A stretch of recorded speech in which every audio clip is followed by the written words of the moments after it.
Greetings, friends. Your cartoonist pal Stan here with another work in progress episode of 50 Years in the Dungeon. This is the show that I started in January of 2024 to celebrate the 50th anniversary of the game Dungeons and Dragons and the entire tabletop role playing game hobby. Over the course of a year, I was interviewing people, and during each interview, I was doing a cartoon homage to a classic piece of D&D art. One, in fact, from each of the 50 years of the game's existence. And it went great. Throughout most of that first year, I kept up every week. I would start one and I'd finish one before the next time I had a show like this. Round about the holidays, I fell behind, and in the early part of this year, I fell further behind. And so now, while I'm taking a break, it's kind of a summer break from having the full-on interviews and investigative reporting that I do, I'm doing these work-in-progress shows where I'm bringing back the pieces that I began on the show to do more work on them and get them closer and then hopefully finish them. And over the last month or so, I've been finishing about one a week, which is certainly better than I did in the first part of the year. So, while I'm doing that, I thought I'd still have the show go on and leave it open, have these Ask Me Anything kind of shows, and invite some guests back to hang out and chat in an even more informal way. We'll talk about what's going on in the industry, in our careers, in the movies, just kind of friendly chat, and, as I say, to answer any questions you guys have and pose in the chat. So please, if you're catching this live, welcome, and put any questions you have up in the chat, and we will try to talk about them. And when I say we, that means it's time for me to introduce my guest for this week.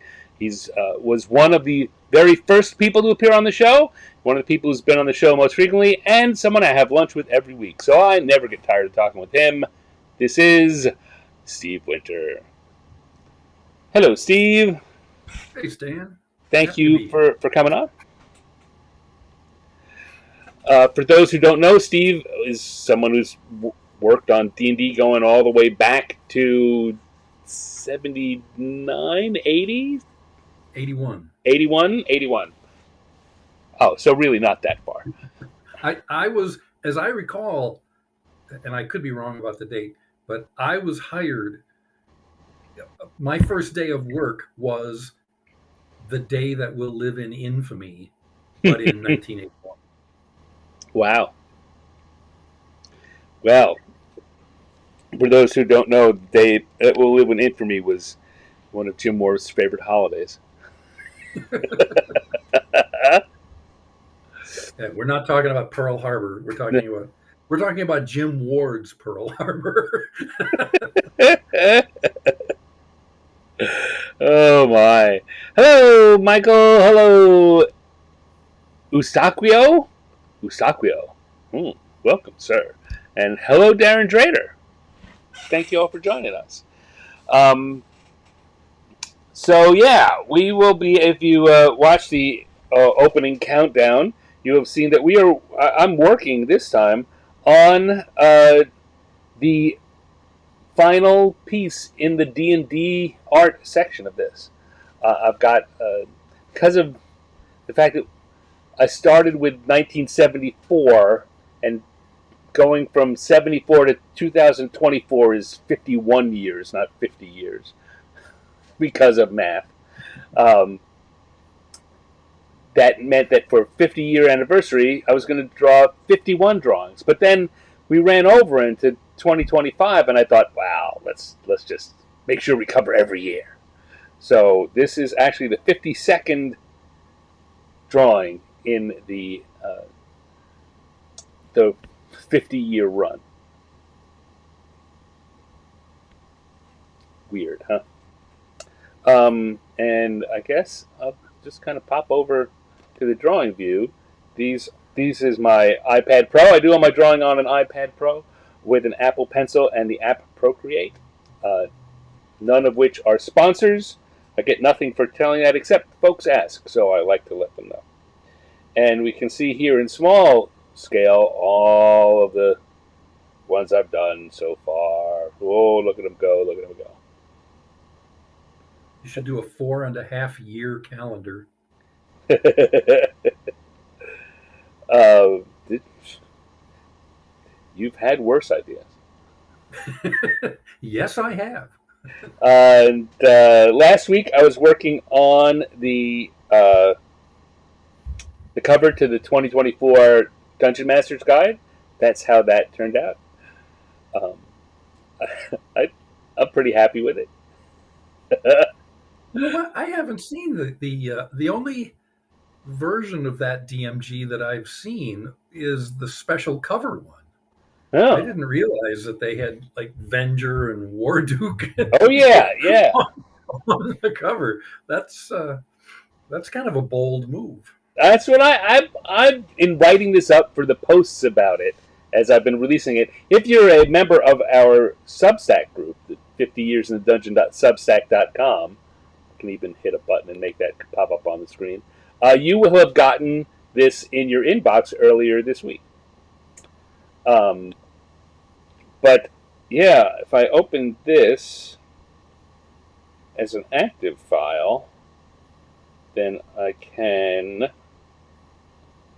What do I want to do? I want to go to the reference. It'll pull it up here, and I can.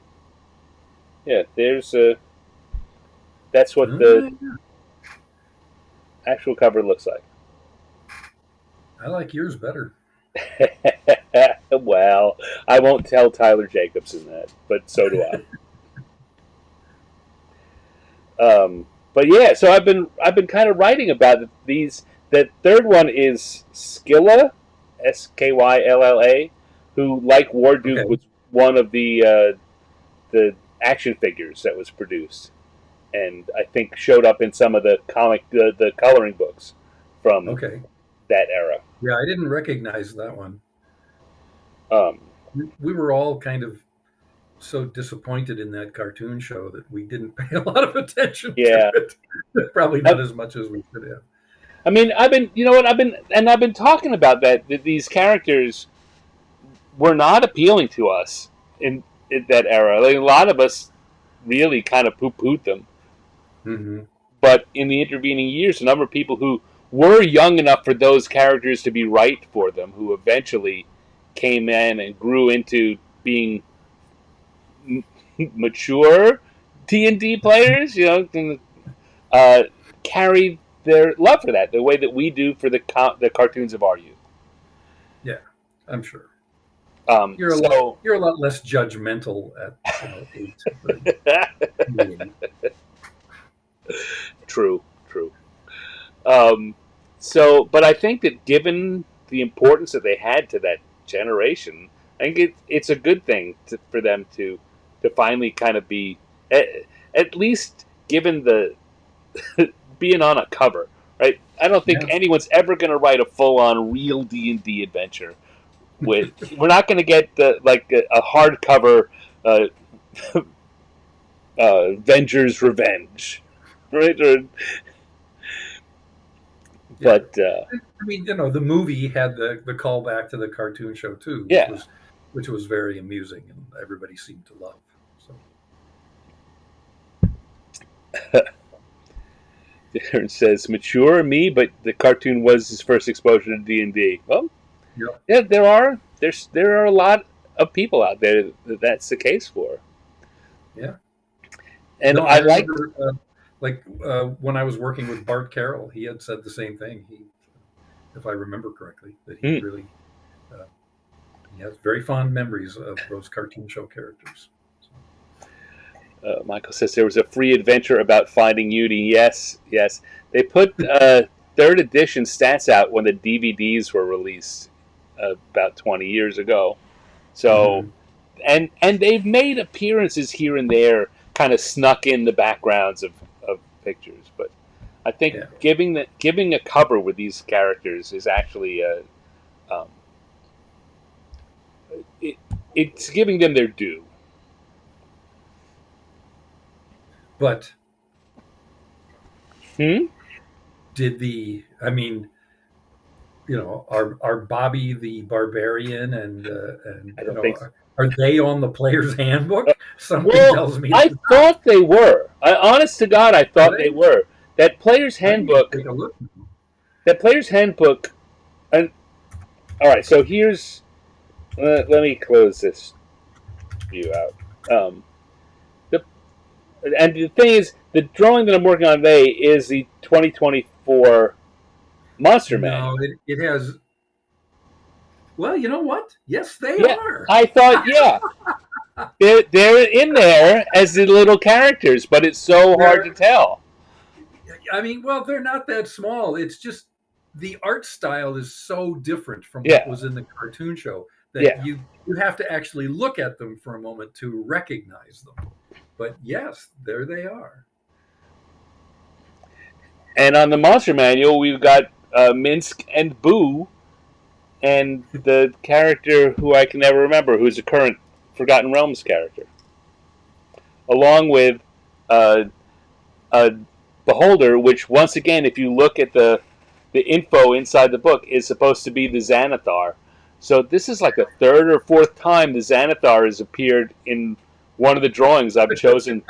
The Xanathar gets around a lot. Yeah. And, of course, in the painting, the paladin actually has a sword, Yeah. which, like, he never had in the cartoon show because they couldn't hurt anyone. And Bobby, excuse me, Bobby the Barbarian has a beard that stretches halfway down his chest, which, you know, 10-year-old Bobby in the cartoon show did not have. But yeah, no, there they are. Yeah. Well, and I think I had seen the player's handbook cover, and I just didn't look at it closely enough to realize that's what I was seeing. Oh, good for them. Yeah, It I was. agree. I agree. Like I said, it's a bold move to essentially. I mean, I'm sure that they didn't look at it this way, but essentially to make the cover of your most important product an in joke. All right, so I'm going to be working on doing the inking on this, and if I manage to get that done, we'll consider whether or not to do any coloring live and in the moment. But uh, I have, as I do, you can see they're in different colors, and that's because they are on different layers. So I can take out the sketchy, and I can take out the background, and that's just our hero sketch, and that's just. And Darren Drader was asking in chat, were these characters killed in the most recent D&D movie? Which is an interesting question because you kind of have to assume the answer is Yeah. yes. Because that big arena scene was set up to kill anyone who didn't get out, and we didn't see them getting out. So That's exactly it. And I think that you have to assume yes, but we don't see it. yeah, it could be the Fizzband type mysterious death that they'll just show up again later on, going, "Whoo, that was a close escape." One of my favorite lines from Big Trouble in Little China. And they're very towards the end, and they're making their way out. The building's starting to burn around them, and they look up. They're trying to get up out of this pit, and there's Egg Shen, and they say, "Egg Shen, how'd you get up there?" And he says, "Wasn't easy." And that's all they do to explain it. Yep. Yep. Michael in chat says no. The movie showed that they made it into the safe cage at the last moment. Apparently. All right, let's see. What am I doing here? I do notice that I want to do one quick bit more sketching while we're going.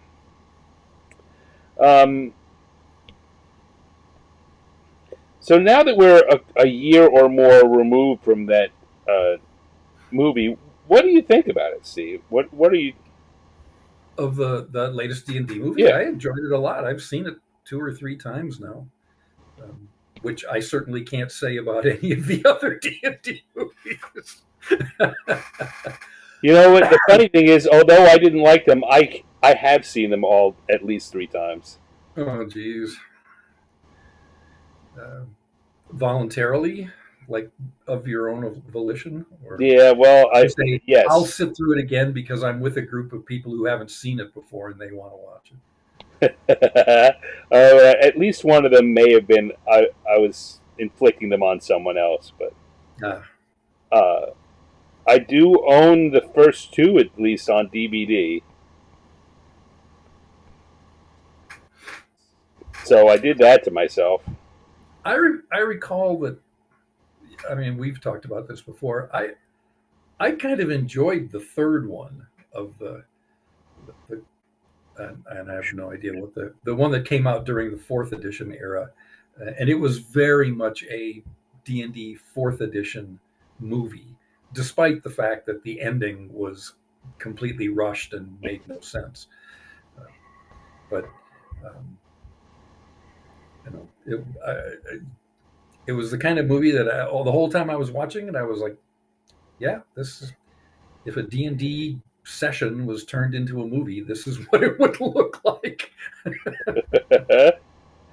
I didn't like that one. I get what you mean, but of all of them, as bad as the first one was, you know what they did what they aimed to do, and that fourth one got I don't know if you hit the Book of Vile Darkness. They were supposed to be filming in Prague or somewhere in Europe, in Mm-hmm. Eastern Europe, and they set it all up, and they had to pay the Ministry of pay us under the table, and they were supposed to go in and shoot for a week or two, and they got there and were told they had 3 days, and they were had a bunch of places they were supposed to go. They were told they could have one place to go, and so they just shot what they could, and then came back, and they didn't have that was they didn't have any studio time, and they had deadlines that they had to meet, Right. so they came back and shot what they could on a relatively uh, uh, relatively sparse soundstage, and then figured out what they could put together. Which, I mean, And to your point, even when kind of feels like DMing sometimes. even when Roger Corman was shooting movies in the 1960s for uh, what was the name of his studio? Um, I don't remember. you know, even even they, I think, had longer shooting schedules than that. they Yeah. were they were really making movies on a shoestring.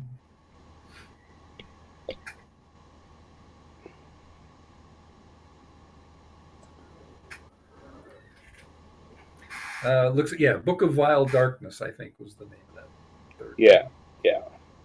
I mean, it's the only one that has a shopping scene in it. one. Yeah,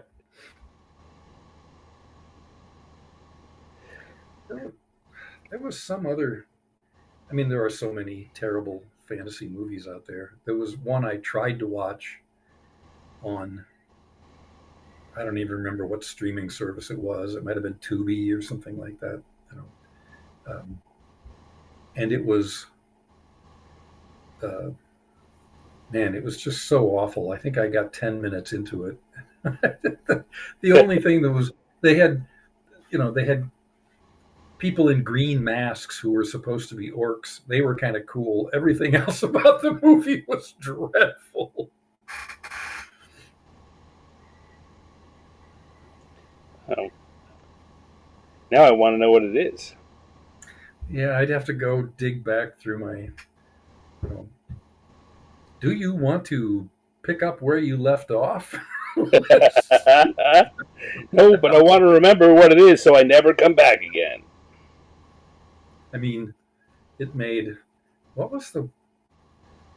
It was also a thing I had watched not sometime within the last year with very young Bill Maher, and it was one of those cheesy '80s women in fur bikinis movies. It was like Amazon Women in Green Hell or something like that. Was that?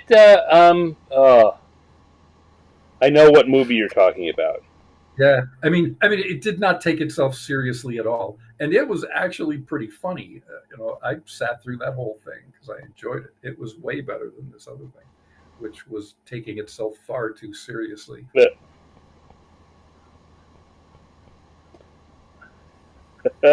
I'm sure someone in chat, if not, Yep, not now, in in comments afterwards, will tell us what that movie is.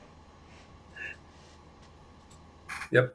Well, and somebody, Paul Rua pointed out it was American International was the name of the movie. Yeah. Um. So Darren Trader wants to know what you're up to these days, Steve. Yeah, I just saw that. I'm not up to much of anything at all. I'm, uh, I do pretty much all my D&D or RPG focused stuff is on prepping things for conventions and for whatever games I happen to be running for friends at the time. And it's kind of nice now that I'm retired to actually have as much time for that as I want. If I want to, you know, spend 80 hours prepping a game for a convention, I can do But we'll hear about it at lunch. that. Oh yeah, But I've got you've to done a have little some. bit of stuff for Cobalt, right? Yeah, I'm still doing the occasional blog post for Kobold. I did a whole series on um, treating the or handling the lineages in the game as if they are alien species as opposed to just different flavors of humanity. One thing, it always kind of bugs me when people play an elf or a dwarf as just another human, right? They have highly distinct cultures and social mores and beliefs that humans aren't aren't necessarily uh, the humans don't necessarily share, right? Mm. And that playing thinking them as thinking of them as aliens from another planet is a helpful way to get your mind wrapped around the fact that you're playing something that is not human. That was a very fun series to write. Uh, Unfortunately, the I ran out of lineages, and I still owe Jeff another like three another three blog entries. So I'm in the process of trying to figure out what I'm going to write for him next. Well, you could make up some new lineages.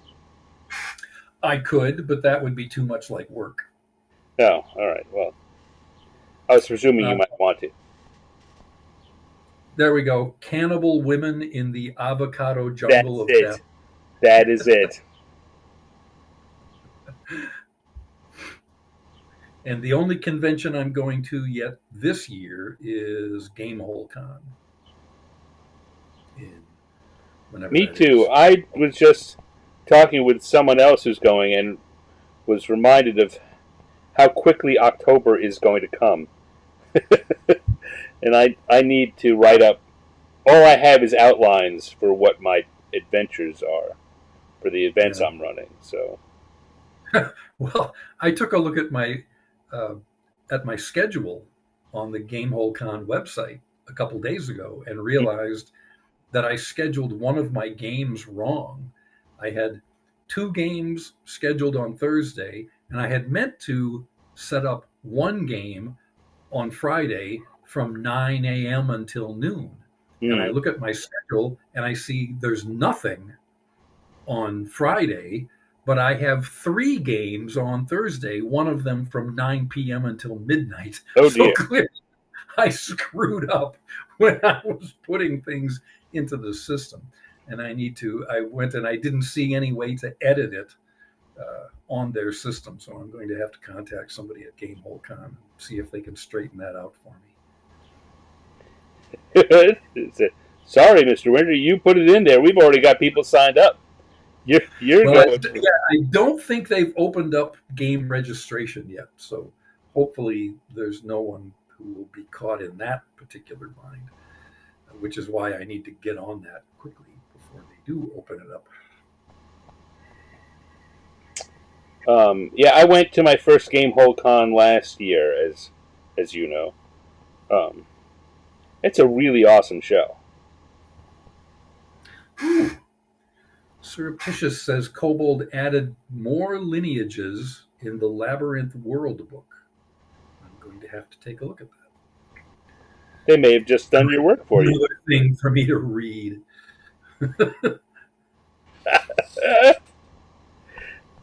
So one of the things that when I was asking you about being on tonight, that I wanted to discuss was you've been talking about the fact that recently you've been reading through some classic old D&D adventures, and I mean we've had some conversations that I thought were really interesting and would be worth sharing some of. Mm-hmm. So why don't you tell people a little bit about what you've been doing? Well, so yeah, I've got some friends in Chicago who when we manage to get together, we play AD&D, and we had gone through most of the G series. We have a little bit of G3 left to finish, and so what comes after G? Well, alphabetically D. so so I was looking through the D series modules and reading them because I hadn't looked at them seriously in any kind of depth for decades. And yeah, it's been an interesting experience reading through those adventures again because they are strange adventures. So for folks who may not be as versed as you and I, the G series were the Giant series, right? The G series are uh, uh, Steading. sequentially you fight the hill giants, then you fight the frost giants, then you fight the fire giants in their home lairs. But they're very kind of, I don't want to say traditional dungeons because they're not, but it's a big cavern system or system of linked rooms, and there are monsters and treasures in the rooms.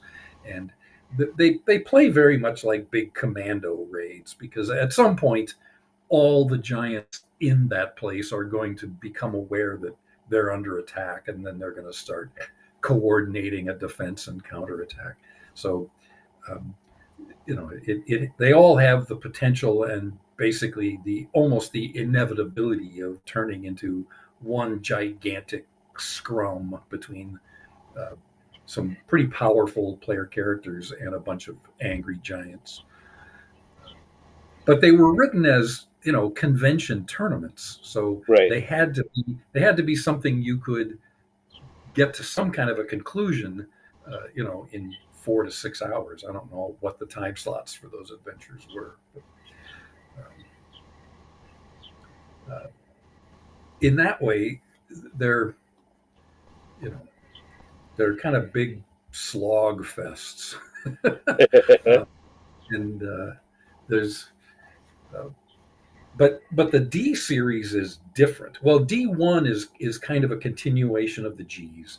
It you go into a big cave system, and it's filled with bugbears and trolls and troglodytes, all in their own little portion of the cave system, and you can try to kill them all quietly one at a time, or you can get into one gigantic battle, where they're all pouring out of their caves into the central area.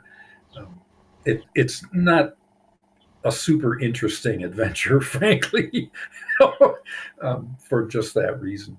Um, the One of the great things about the D series is the map. It has this fantastic map that of this underground cave complex. Um, it's a hex based map, but very little of it has any detail. There's just one straight path through that is the direct path to your goal, and nothing off on the sides is mapped. Or, I mean, it's all mapped, but none of it is detailed at all. And it all falls on the DM to fill all that out. If the players even leave the main path, which they very well may not. Um, and that's one of the weird things about all three of these adventures, is that certainly D1 and D2, a group of players who are on their toes could just walk right through everything in these adventures without ever fighting anything.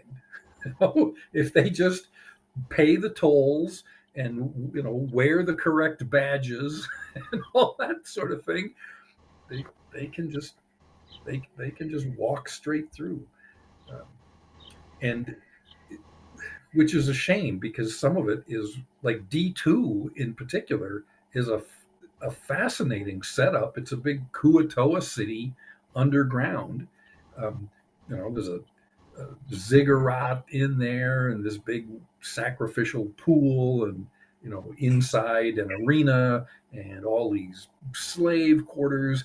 Now it's one of these things where if you have a paladin in your group, it's going to be really tough to walk through this area and not get into conflict, right? Because these, they're nasty. It's a nasty slave-based society, um, and it's one of the things I've been thinking about even for this group in Chicago, because I think there is at least one paladin in the group. And I know the player is going to be sorely tempted to turn a blind eye to all of this, so they can, not wind up fighting an entire city of Kuatoa. Uh, and I'm perfectly fine with that. He just won't be a paladin anymore once they get through the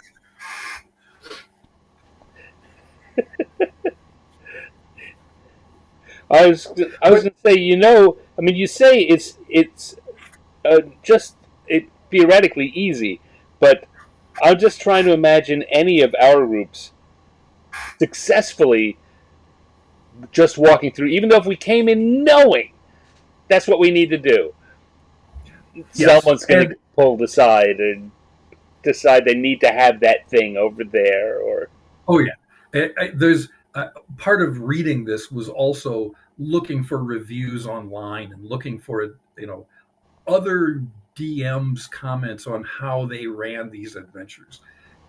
And that's one of the things that comes up a lot, right? Because people say, I mean, the adventure is written. It says if players do this and this and this and this, they won't have any problems here at all, right? But pretty much every DM who had run it said, "Yeah, my players weren't able to do that." either they saw uh, uh, defenseless slaves being beaten for no reason and they had to step in, or they saw a big bucket full of gems and they had to take some, or whatever it might be. They're they're D&D characters. They're going to cause mayhem. So, but the so. thing is, the thing that really is uh, so unusual about these adventures, and it was just Gary's writing style, uh, because he doesn't he lays out a situation and a setting, and he never really says this is what should happen here, right? And if you want to, this none of these are adventures you could pick up and run cold as a DM. You not only need to read these things thoroughly beforehand, you need to think long and hard about the situation that they're setting up and what is likely to happen when when somebody sticks their hand in the bucket of gems and steals a bunch of sacred gems from the Kuatoan temple. you know uh, the I know they don't work well if you're trying to run them cold, because I tried to do that in college.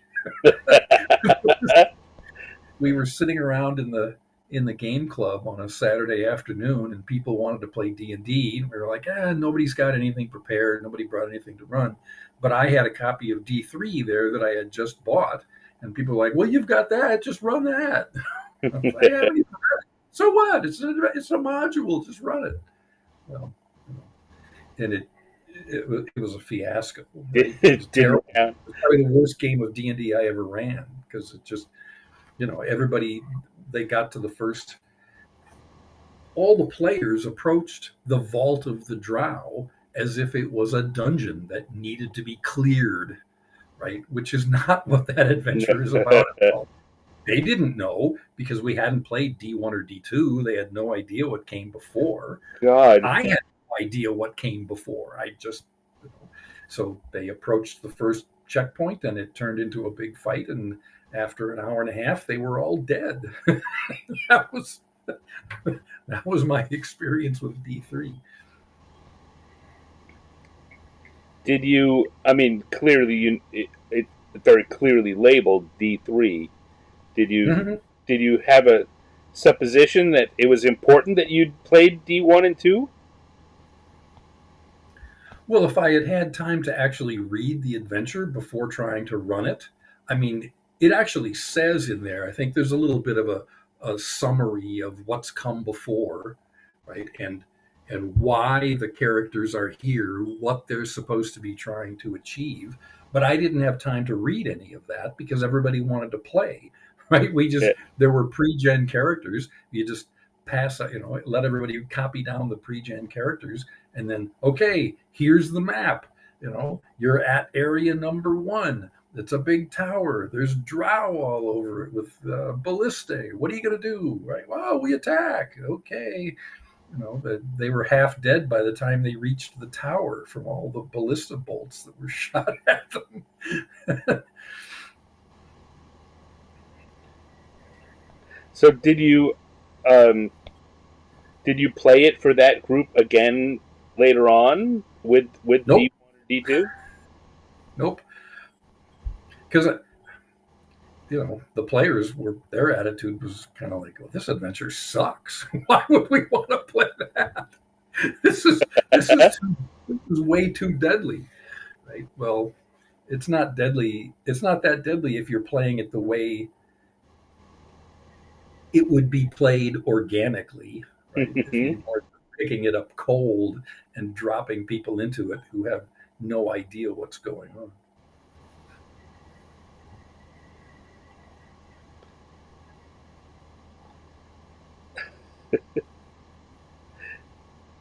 Do you think I'm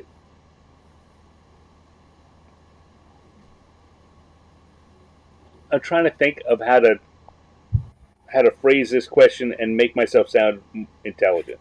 Do you think that the D series lends itself well to being adapted to modern play? Yeah, I think it does. But again, only if the DM has the time and the energy to really think about how to handle what's going on there and how to make it interesting, right? How, when the characters find themselves in this city of the Kuatoans, right? How to make that an interesting role playing experience beyond just, well, we just follow the caravan route and pay our toll as we go through the checkpoints and kind of look around a little bit and then we're through, right? Which is a complete waste of this really fantastic, pulpy setting that Gary created of this underground city. Uh, like I said, the way it's, if you try to just run it without that preparation, it's either going to be a nothing because they get through easily, or it's going to be a TPK because they tick off the Kuatoans and the whole city turns against them. And there are mind flayers in there, all kinds of crap. Um, so uh, even a tough party is going to have a hard time when you've got hundreds of Kuatoan archers raining arrows on you, and things with and everything down there has poison. Uh, so yeah, it's but again, none of it is spelled out. It's all left to the DM to figure that out. But I think again, it comes down to the fact that these were written uh, as tournaments, and in a tournament situation, those we walked through without any problem, without any there's your win condition, and Right. we suffered a TPK. That's your loss condition, right? So, uh, and I've never seen. I kind of have to assume that the what was handed to referees who were running the tournament was different from what was ultimately published. I would expect it was shorter at the very least, um, so that they'd actually be able to read it and digest it a bit. Um, but I've never seen that. I'm going to have to talk to a friend who maybe has some knowledge about that. But yes, to answer your question, even though these adventures are written in a way that is completely antithetical to modern playing styles, I mean, Gary goes into all kinds of detail on things that people don't really care about these days, like you know there are 20 troglodytes here, and here's a list of each one's hit points. Right? It's instead of just like they Yeah. all have an average of 18 hit points, right? It's like, you know, 13, 13, 14, 14, 14, 15, 16, 16, 16, 16, Right. 16, right? And, and here's a list of how many coins each one of them has in his purse. You know, uh, it goes into really minute detail on things like that. But then there are major NPCs who don't even have names, right? Again, we know how many coins they have in their purse, but we don't know what their name is. but how did they earn those coins?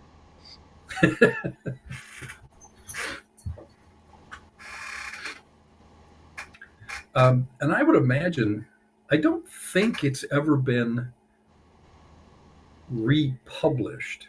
There have been some really major, like Dragon magazine articles on the Drow city of Erelhai Kinlu, and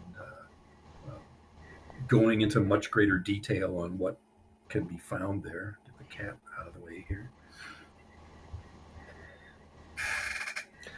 That's another thing that's kind of significant about those adventures is that at the time that they came out, they were the first appearance of both the Kuatoans and the Drow.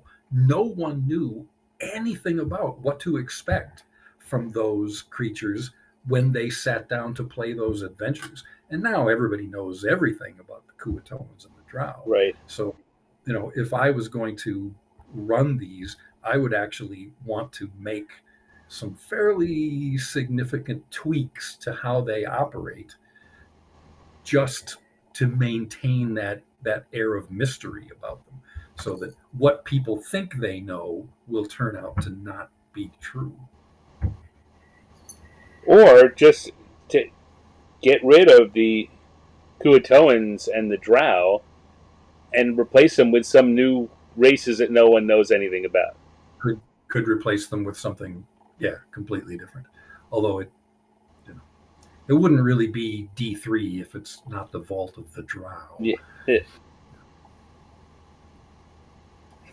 Even there, it's hard to know, what was actually, well, it's impossible to know what was actually in Gary's mind when he was writing some of these things, because but I do think it is very cool, whether Gary did this on purpose or by accident. Uh, it's very cool that the reason characters go to the vault is to stop this plot by the Drow to cause mayhem on the surface. And it's all the doings of one particular Drow house, right? Of the 8 Drow houses, only one of them is involved in this plot, and worships a deity that is not Lolth, kind of as just to spite the priestesses of Lolth because they refused to support this house. But once you get there, all the focus shifts toward Lolth, and the big dungeon at the end of the thing is a huge temple of Lolth. And if you go through it, you wind up fighting, a manifestation of Lolth. You can't kill her, but you can drive her off the material plane. But that's not why you're there. You're there to deal with House Ilserv and Eclavdra and her plot. And if you go wipe out all the Lolth worshippers, you have actually furthered Eclavdra's plot, because part of what she wanted was to get rid of, to break the power of the priestesshood of Lolth. And again, none of that is discussed overtly in the adventure. It's just there. And if you don't, I know tons of people who've played this adventure and gotten to the end and wiped out the Temple of Lolth and felt like, hooray, we win, right? And if the DM hasn't, even the DM can be sucked into that trap and realize, yeah, they took down the all the Lolth worshippers, that's win. Well, it's not. Technically, that's a loss. You just played right into Eclavdra's hands. And it sure feels like I've been watching one of the YouTube reaction channels that I like, has been watching Buffy the Vampire Slayer. Mm-hmm. And what you've just described sounds a lot like many seasons of Buffy, where you think you know who the big bad is, and all of a sudden you're 5 or 7 or 8 episodes into the season, and you have and they strike a big blow, and it turns out that the problem is actually behind them. It's someone they hadn't thought of yet. I mean, what you're describing sounds like it's actually primed for a longer campaign. You think you've won, and you're going to find out in 2 or 3 adventures that, in fact, you've caused a bigger problem that you're going to have to deal with when you're 3 levels higher. Yep. But that's part of what makes these adventures really fascinating, is that they have what appears to be a really great depth to them. And like I said, I don't know whether that was Gary's plan, or because he was a very stream of consciousness writer, right?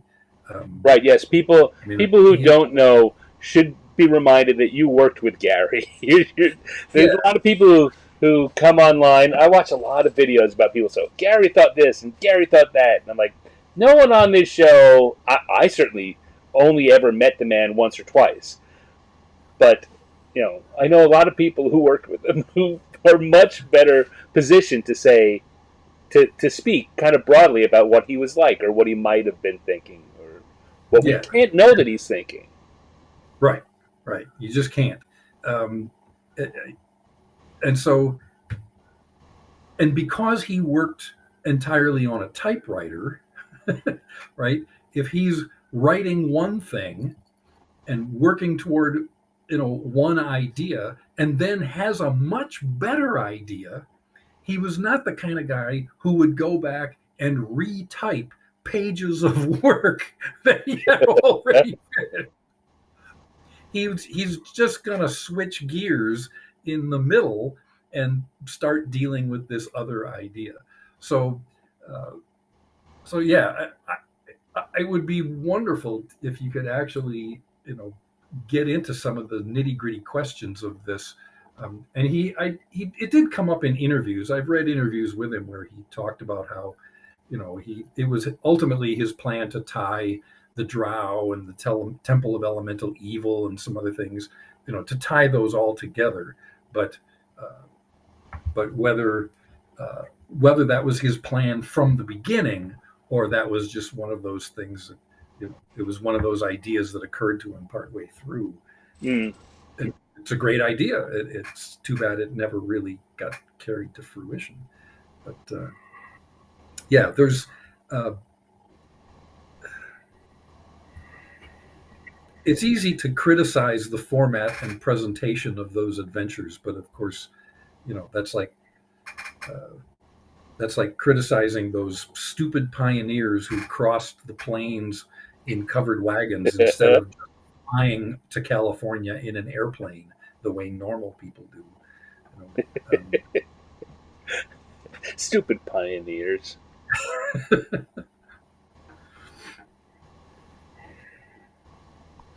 Someone had a question here. Oh, on the Complete Psionics Handbook, mentioning a character who was mentioned in the Complete Psionics Handbook. Leroux Dejar Azif of Daztanar, and asking if that was someone's character. No, that was just someone I made up for the purposes of the book. Was not anyone's character. Would have been a great name for a character, though.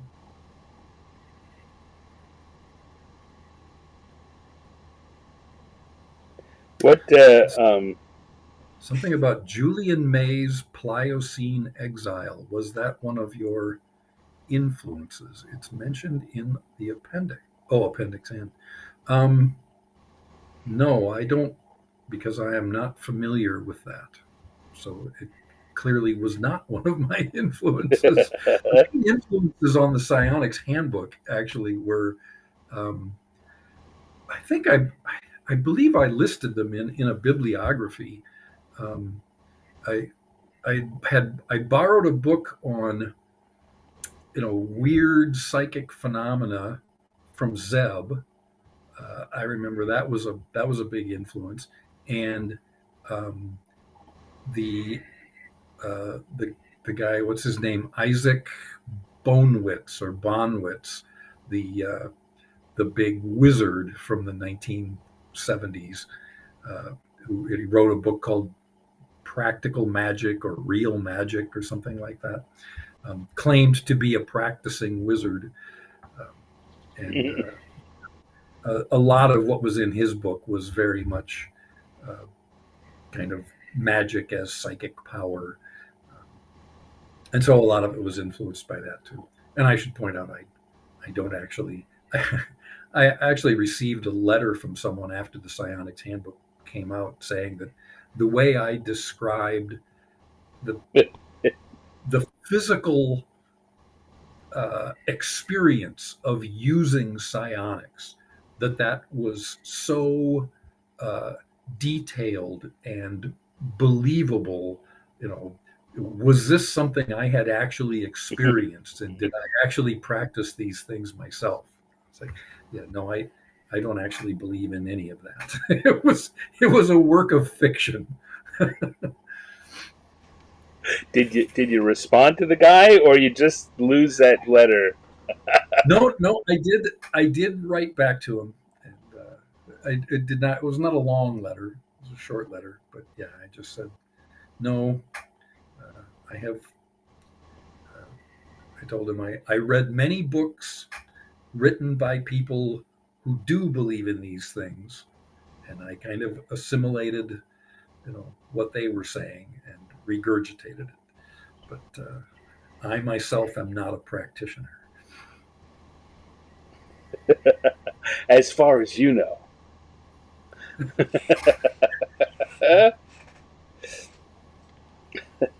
And Michael asks, does this mean that all of the drow houses were not involved in Lolth worship? In D3, no, because House Ilserv, which is behind the Giants plot, had, you know, had turned its back on Lolth worship and taken up worshiping the elder elemental god, which is never really described. Well, its temples are described, and it has a somewhat Lovecraftian overtones. But that's another thing, frankly, that I was struck by Yeah. reading the adventures. That one of the things that comes up, it has been a big topic lately. Um, the whole idea of determinism, where different uh, different groups of people are concerned, right? That if the drow are described in the monster manual as chaotic evil, that's, but they're supposed to have self-determination, right? It's racist to describe them all as Right. as to just decide that because you belong to a particular society that you have got to be like this. But when you actually read D3 from cover to cover, it is filled with drow who reject the worship of Lolth, worship other deities, drow who reject the whole basis of drow society, right? Who are fomenting rebellion against the social structure that rules the vault of the drow. Um, it is now a big part of that is the fact that their drow have changed a lot over the history of D&D. They, Boy, ain't as that Gary interesting. wrote, as Gary wrote them, they are chaotic evil, and I mean they are chaotic. They don't like each other. They don't get along with each other. They don't cooperate with each other. Um, and as the game went on and more people wrote about the drow, they became more and more lawful. Um, and to the point where in third edition I was going through some other drow material, and um, there's a sidebar in one of the books that I'm what's the term? I'm paraphrasing here, but essentially it says, okay, technically drow are chaotic evil, but that's on an individual level. On a social level, they work together very well. Well, that is not the way the drow were in D3. They did not work together well at all. And oddly, the opposite thing has happened to orcs, right? The original orcs were lawful evil, and as the game went on, they became more and more chaotic, which is kind of a shame. I think that those original, really chaotic, self-centered, uh, you know, we don't get along with anyone who is not part of our immediate family. drow were a lot more interesting foes then. But writers wanted to create plots where the drow as a whole society were working on some evil plot against the surface world, right? And that's a very lawful kind of thing to do. So they had to make the drow behave lawfully, even though it still said chaotic in their stat block.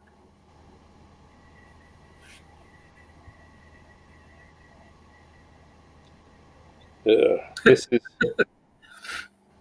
this is the part where it gets.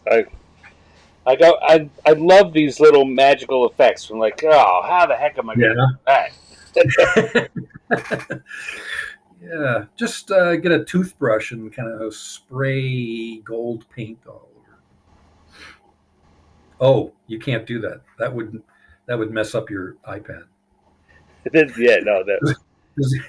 do, do you have a a tool tip that simulates a toothbrush with paint on it? You know what, I'm sure there are, but that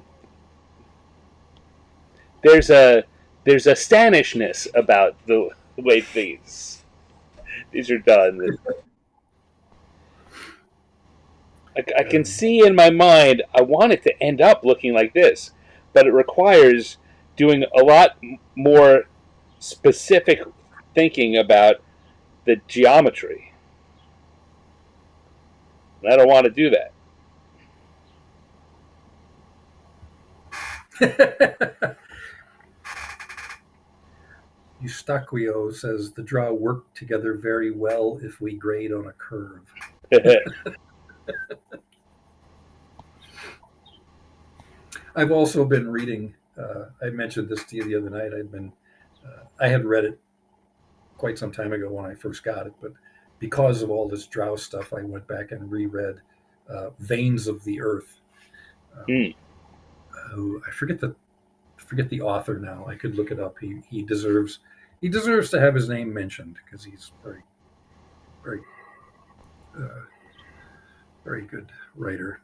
Um, but there's a ton of stuff in there that if I do get around to running the D series, I will be borrowing a lot of stuff from Veins of the Earth to put into it because it like the business on different kinds of darkness and Right, right. the uh, the ever presence of hunger in the subterranean world.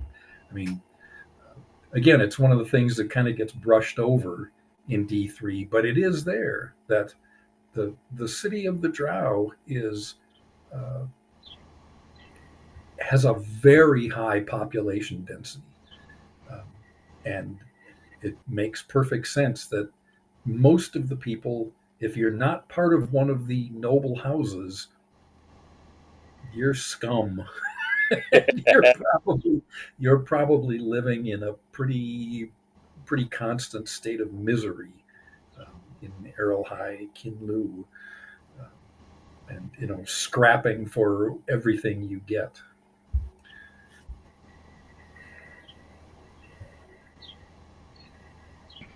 There we go. Veins of the Earth by Patrick Stewart and Scrap Princess. Okay.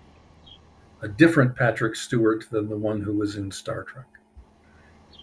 I wasn't going to ask. I was just going to assume. It spells his name differently anyway, so I will assume that it's not just the actor working under a nom de plume, a very poorly camouflaged nom de But no, it's not I. plume.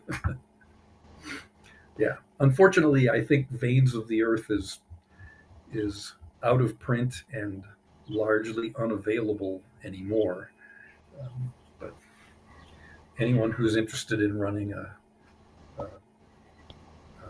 an extensive underground campaign, it is filled with wonderful and creepy ideas.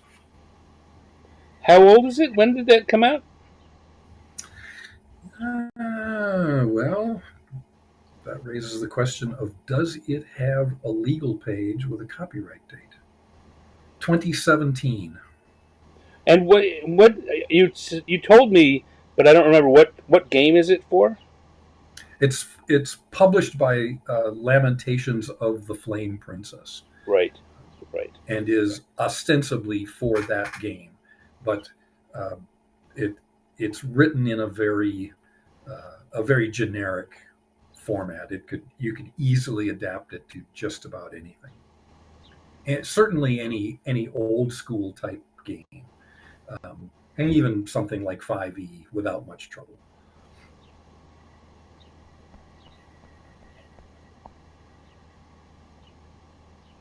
Yeah, this is a book that deserves to be reprinted.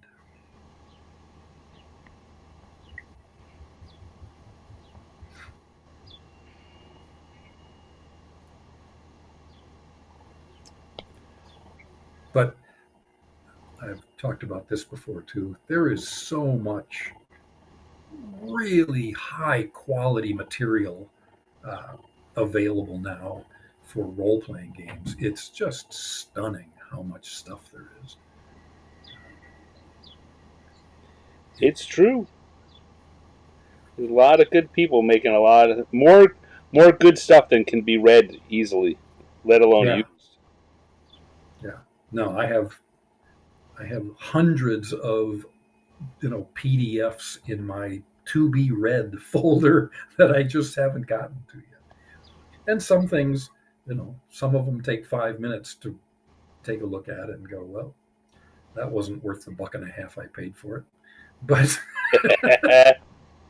but then there are other things like this that are, so chock full of creativity that you can't hardly digest it all.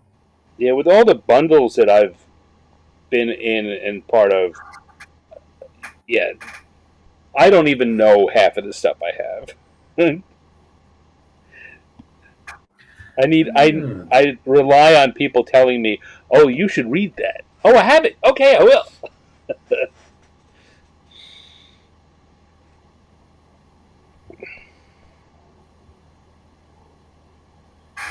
All right, I think that's good for that one. Yeah, the many colored land rings some kind of a bell.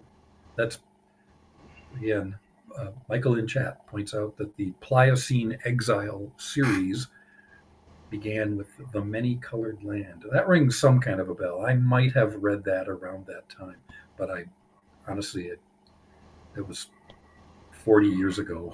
I don't remember. I would need to actually take a pretty significant look at the book. And hello, Dale. Happy to see you're here. Dale Donovan. Mr. Donovan is in the chat. My nose is itchy. Okay, there. I tell you, while that other part is difficult, this being able to work on layers is magical. There's all kinds of like magical symbols and stuff inside there. I know. Why'd you Not in pick my such a difficult? version. So I'll turn that off. That off.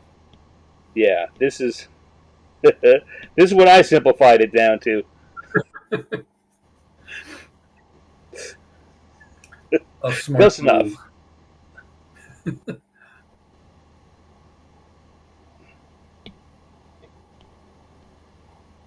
Yeah, that it's one of the things that, like, particularly with the artists at TSR, but any good illustrator, I am always astounded when you see it's the details in the paintings that are always so mind-boggling, right? Where they in order to make this work, they had to essentially invent a system of magical writing Right. just to be a detail in the back of the painting.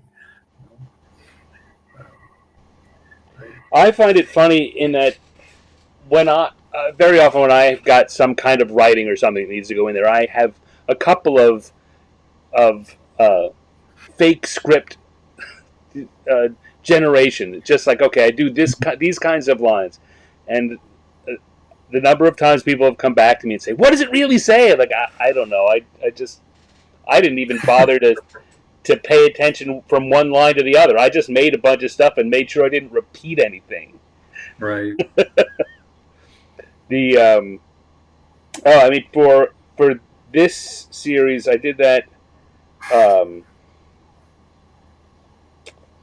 on where is it? Where is it?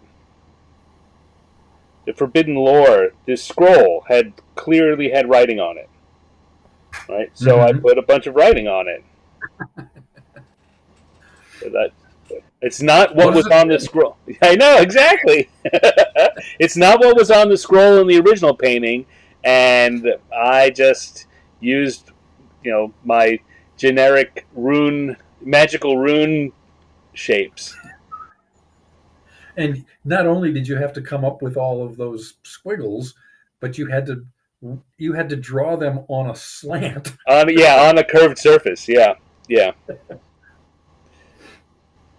I mean, and no one should ever say I don't go the extra effort. Yeah, you could have just written them flat and then used Photoshop or something to curve the surface that they're on. Could have and wrap it around the scroll. But you're too much of an artist for that, Stan. Damn right. Oh man. Yeah, Dale points out that copies of Veins of the Earth are listed for over $400 on eBay. I had noticed that too, because you can't get them anywhere. And yeah, it's not available. It's not sold on drive-through. I don't know if it's being sold on the Lamentations website or not. I have noted that my copy of the PDF is not watermarked. And I don't remember. Maybe I just got so frustrated when I couldn't buy a copy of it anywhere that I, went to a torrent site and grabbed a pirated version of it. I honestly don't remember. Or maybe somebody was selling copies of it that were not watermarked. I don't know, because I don't remember. I got it too long ago. If it was available somewhere where I could purchase it and send money to the publisher, I would be happy to do so.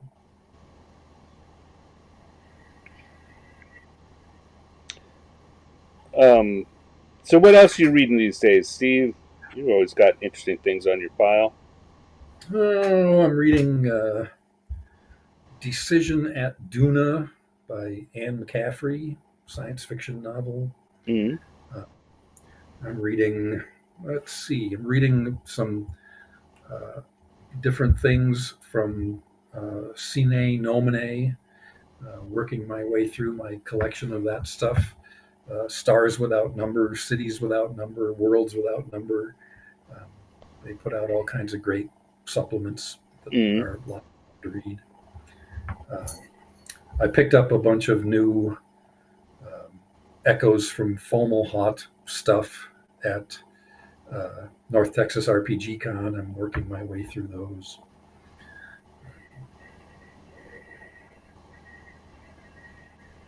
Oh, and for more people to be able to see this. This is a photocopy. I actually have the original book of this. Ooh. It's an RPG that I bought in like 1978, I think, called Space Quest.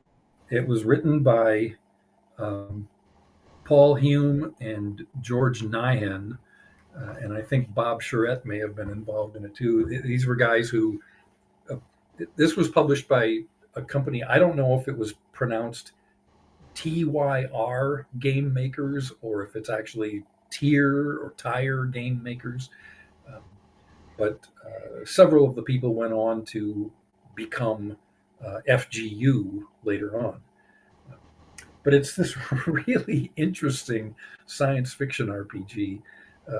Again, it's one of these games that is absolutely crammed full of wonderful ideas. The game itself isn't all that special, but it's just it's this overflowing mine of ideas that you can draw from for other games. But and I had uh, some years ago, I the book itself is half this size. It's like the size of the original D&D books, um, and the type in it was really tiny. So I think it was when I was working at Wizards of the Coast, I photocopied the entire book and blew it up to 8.5 by 11 size, so it was more readable. Because I do like to go back and reference it every now and then. But the funny thing was, I don't think I ever really noticed this before. On the cover, and as I say, I bought this in like 1978. Right? Mm. So role playing games were 4 years old. Okay. The entire concept of role playing games was 4 years old. And this is the second edition of Space Quest. So, and I've never seen another copy of this, right? I bought it. I've never seen an article about it. I've never run into anyone else who has a copy of it. Although I think my friend Bill Meinhardt probably has a copy of it because he has a copy of everything. But uh, but apparently they did a previous edition of it that was popular enough to do a second edition in in the span of from whenever the first edition came out until 1978, which could not have been more than probably 3 years. And it may have been only 1 year. I don't know. I wonder if it has a Wikipedia page. Take a look. I don't know. But I mean, that certainly was it being the pre-digital era, right? That was the time when people were making their own games and printing 75 of them to sell at conventions. Yes. And then going back and making more. Yeah, the first edition may have been 75 copies run off on a campus mimeograph machine, for all I know.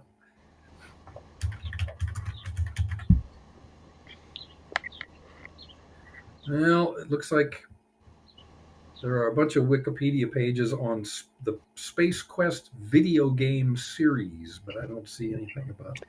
That doesn't seem like that. I bet it's not licensed. Nope, Space Quest role-playing game. Does it say when it was?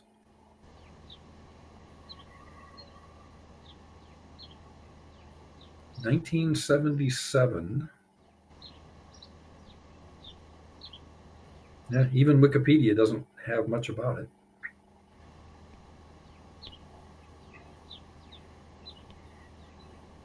Oh, I'm actually mentioned on the Wikipedia page. Wow. You are a major source of information on this game. Apparently, I wrote a review of it I must have done a capsule review for the Space Gamer.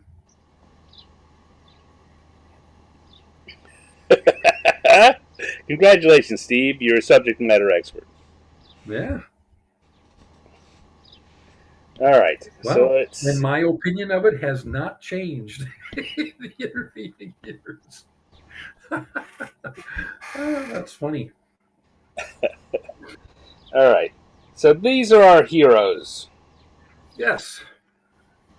What is this the cover of again? This is the cover of the new Monster Manual. Right.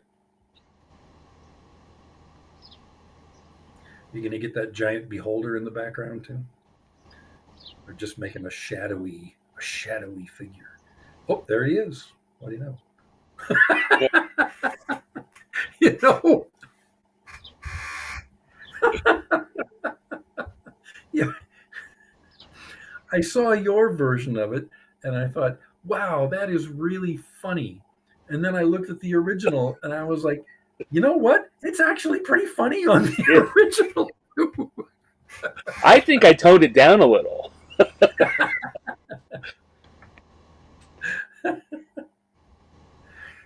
Looks like it's coming in to lick 'em. Well,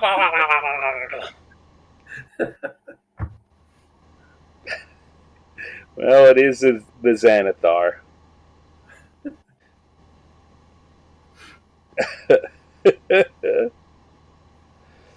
And who are those two known characters as well? The one on the lower part is Minsk from. Oh, okay. Yeah, there's Boo. There's Yeah, Minsk okay. and Boo, and then this other one is a character from current FR.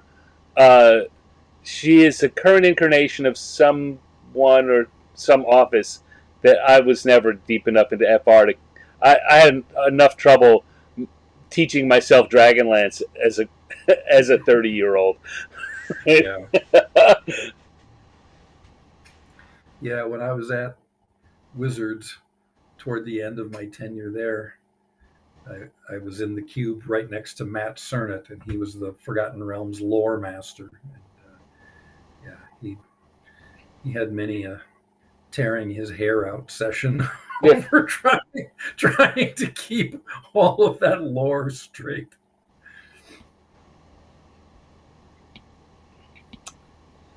There's a lot there. Some would say too much. Others would say enough that we don't ever need any more, and some would say more, more.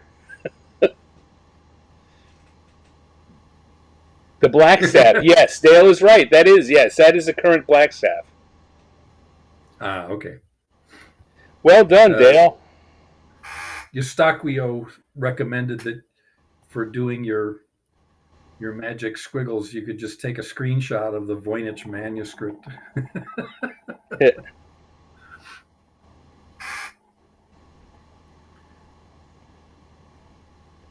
Not a terrible idea. Yep.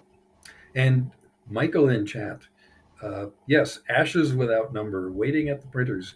You may not know, I got to have a chat with Kevin Crawford on Ben Riggs's podcast a couple of weeks ago.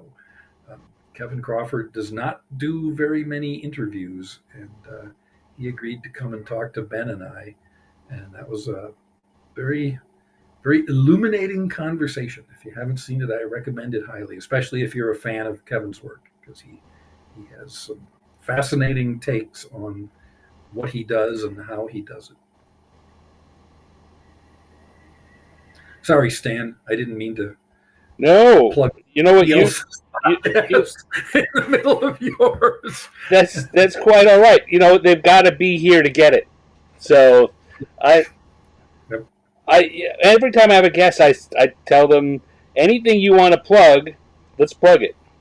Usually, it's something of their own. You want to plug someone else's stuff? Go for it. Let's plug Ben's show.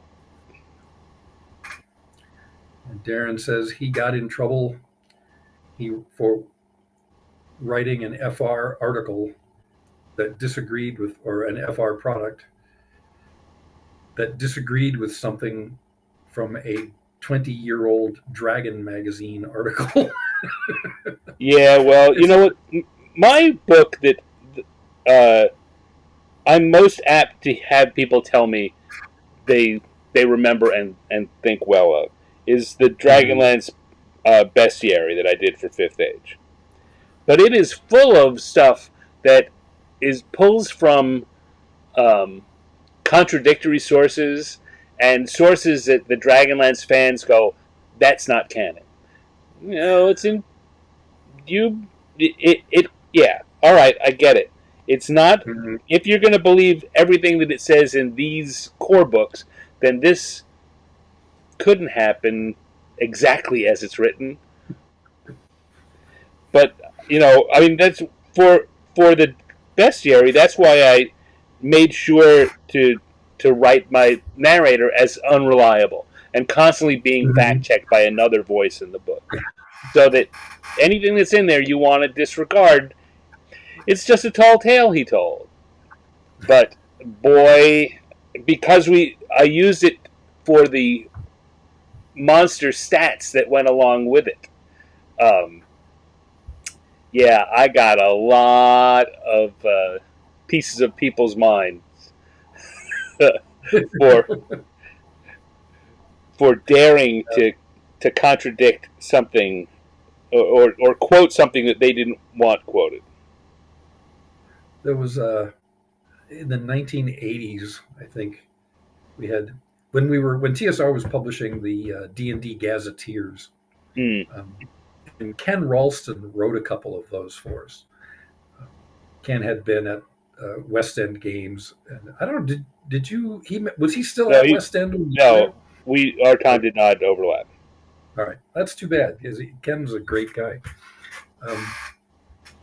But he was writing one of the Gazetteers at the time. I don't remember which one, and he wrote in. He was as a freelancer, and he wrote a letter with several questions in it about the known world, and of course the Gazetteers were expanding on filling in a lot of the details on the known world, and I forget who it was. I don't remember if it was Bruce Hurd who was in charge of the Gazetteers at that time or someone else. But at any rate, the letter that went back to Ken basically said, no one's ever thought about that before.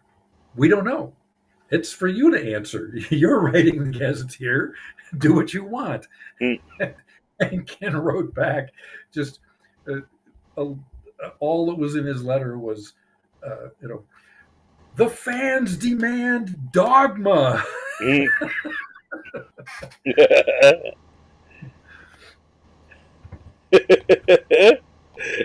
Funny and true.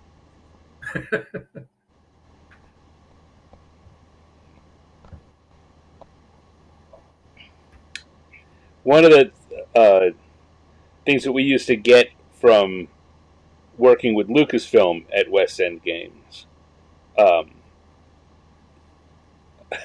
they used the books that West End published and the Star Wars Encyclopedia that Bill Slavicsek wrote as resources before they started really keeping their own continuity. That's where continuity lived. Like, they made other companies go and look at our game books to find out what was true. But every once in a while, as it went along, they would begin to make their own decisions about things. And if George ever said anything, that just became true. Right. And I know that Bill has Bill named a lot of the races in the Star Wars universe. The Walrus Man, or Tusk Man, whatever. There were several things that's all George ever described them as, and or Rhodians were just Greedos, right? Greedo was a character that George had written for Star Wars, and he just called the race their Greedos. Yep. And Bill had changed that, and when George would get interviewed or talk about things, and he would call things wrong names, you could hear you feel the temperature around Bill drop.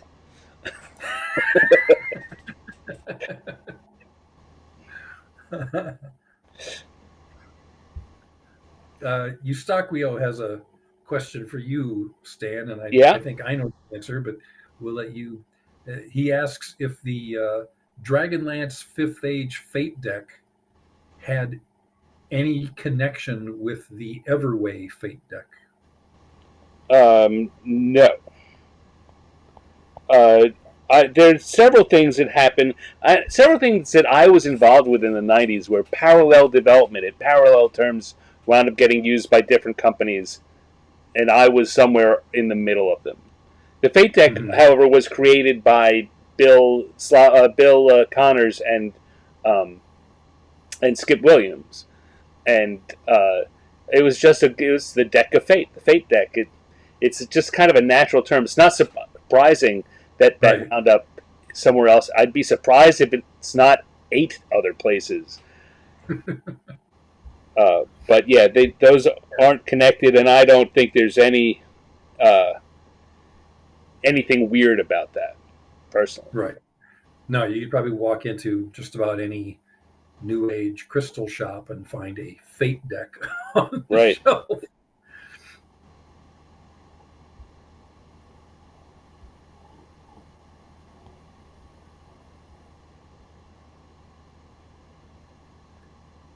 It always looks like digital drawing like that would be a lot of fun. It is. I highly recommend it.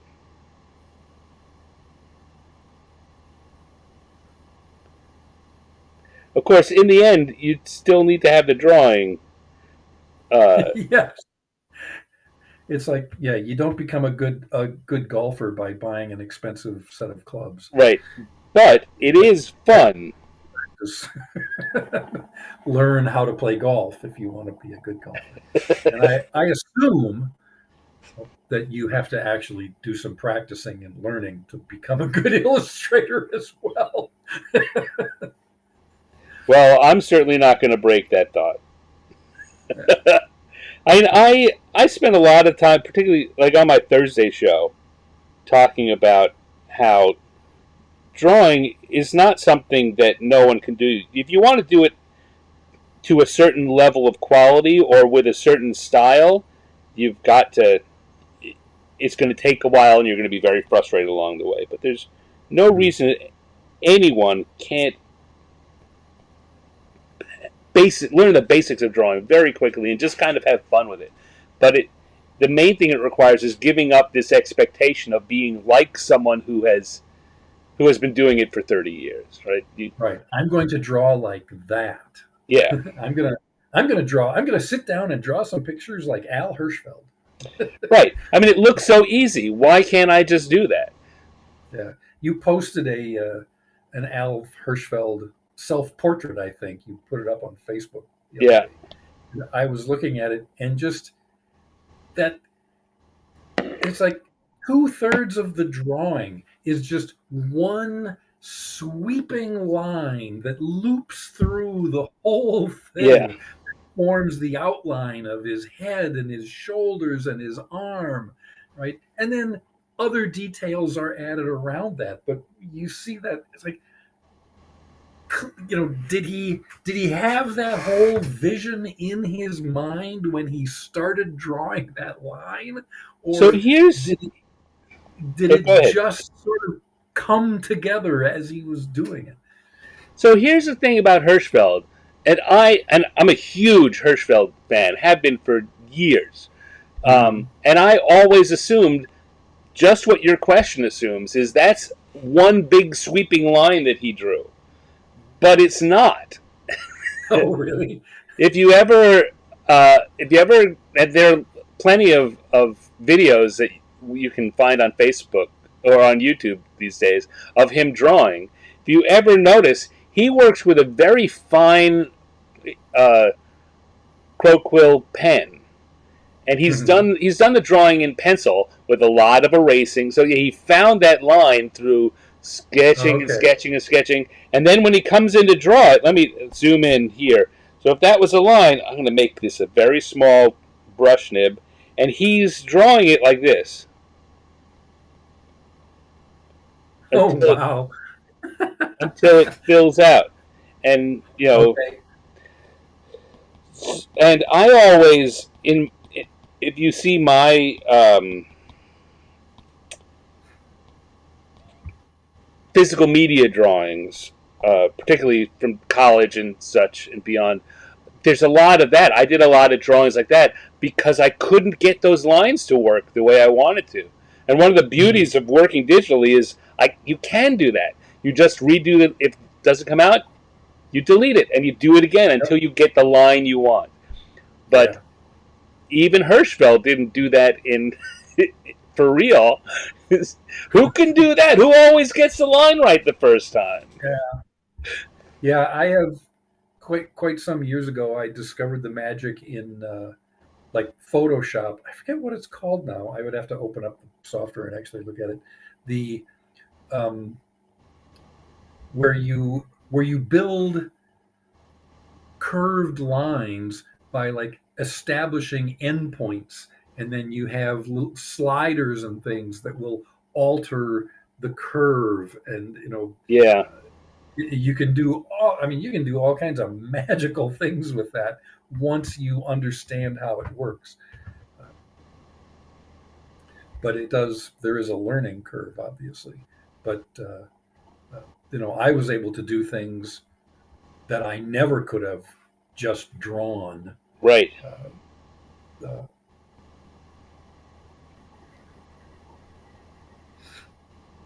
forget what that's called. Do you remember? No. I know what you're talking about, but no, I don't remember what that's called because I can open up the. It sounds a lot like when you're working in vector.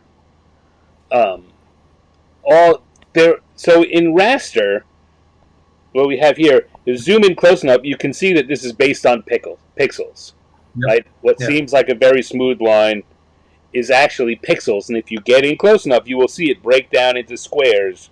That Yep. Yeah. So vector drawings are not based on that. They are mathematical placements of shapes, of pure shapes. And so that when you draw a line like this in a vector, you'll get these little control things that pop up here and there, and you can pull them and tug them to change the shape of the thing because it's not a Exactly. thing at all. It's a mathematical curve. Yes, and it can be scaled. Yes. Whatever you want. Yeah, Yes. it's. I don't remember if it has the same name in Photoshop. I use um, uh, the shareware thing called GIMP, and they're called paths in there. Yes. So Yes. In Photoshop, they're called paths too. okay, I would not have remembered that, but that's it. yeah, yeah. I haven't actually used Photoshop itself since 2012 or so.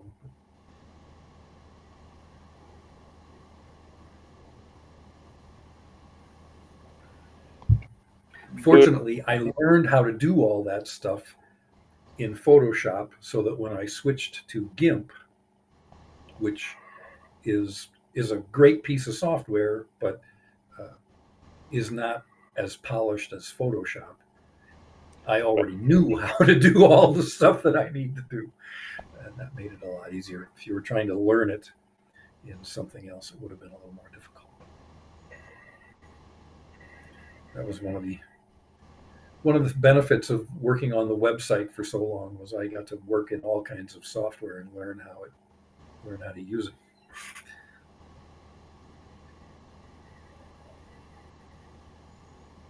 So, folks out there may not know, what did you do on the website? Um, I worked on. I ran the. This was for Wizards of the Coast. I ran the Avalon Hill website um, for quite a few years, while there was one, I guess. While there was an Avalon Hill website. I ran the D&D miniatures website for many years while they were doing the collectible pre-painted miniatures. That was a lot of fun. And then I wound up at some point getting. Um, this was one of those weird things. I wound up in charge of the online versions of Dragon and Dungeon, being the editor of those, and I found out about that uh, in a department-wide meeting after there had been some layoffs, and Bill Slavosek was going through, saying, "All right, there have been some reorganization within the department, and here are people who are going to, be in new positions, right?" And it was Steve Winter will be in charge of Dragon and Dungeon. I was like, "What?" And I wasn't necessarily opposed to being given that position, but I kind of felt like it would have been nice to be asked. Do you want to work here, Steve? Yes? Then you're in charge of Dungeon and Dragon. Yeah. Karen um, Conlin Mm-hmm. former Karen Baumgartner, had a very similar story to how she found out she was a creative director at TSR. She had some meeting, and it was announced that she was one of the new creative directors. She's like,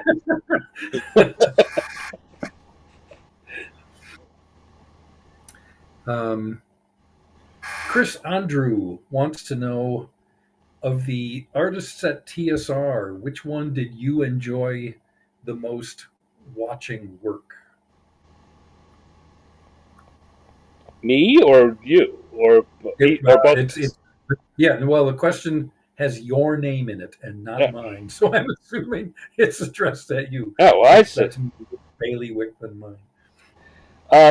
So I didn't get to watch a lot at uh, TSR, um, which is a shame. I got to see Jeff Easley do a bunch of stuff. I got to see uh, um, Randy Post and Todd Lockwood. Um, Janelle Jakeways had her own office and kept the door closed a lot. Then didn't look like they wanted to be disturbed. Mm-hmm. Though very friendly, but I never felt like going in there to look. I would have liked to have spent some time watching that. Um, but by the time I got there, a lot of the classic artists that I would have wanted to watch were gone. I was there for the last 6 months or so that Rob Rupel was around, and Mm-hmm. Alan Pollock uh, was around. So uh, when we got out to Wizards, they moved them further away and discouraged us going and spending time down there. And there Yeah. weren't as many of them in house. So I got to interact mostly with Todd Lockwood, uh, and Rob Lazzaretti and Diesel doing cartography, which is also Yeah. art. I got to interact with them a lot. Um, I think that Todd would probably be the one that I spent the most time and got the most enjoyment out of watching them work. But Mm-hmm. uh, it's and I love Todd's work, so it's not. I don't feel bad about saying that. There's a lot of other artists I would have liked to have gotten the chance to watch. Yeah. For me, I mean, I would say it was. I really enjoyed watching like Jeff Easley paint, um, because he kind of he would kind of start with a canvas that's nothing but brown or gray, and then this picture just slowly The other art, emerges. Todd and Steve Sullivan and Diesel too said similar things about Jeff.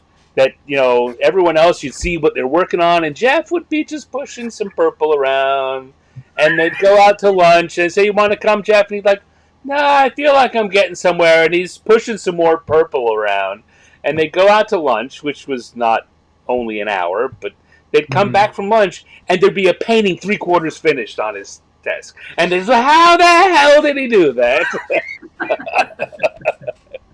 Yep. Yep. Um, I always enjoyed watching Keith Parkinson, just because of Mm, the way his colors would just leap off the canvas. Uh, it was a lot of fun just being in the room when, like, with like Larry Elmore and yeah. Jim Holloway, just because those two guys had such funny stories to tell. um, and and they're both, kind of quiet until you get them talking, and then you find out they're hilarious. I mean, Jeff Easley too. Jeff was the kind of guy that you would get nothing but 1 or 2 word answers from him, until suddenly he would say a full sentence, and it was the funniest thing you'd heard all week. Larry was long gone by the time I got there, but every time I've gotten to interact with him, it, what you're saying rings so true, right? He's so quiet, and he'll just come out with some statement, and you go, "What?" He's like, oh yeah, didn't I tell you that? Okay, yeah. Well, sure, that's what happens when you're going 80 down a country road.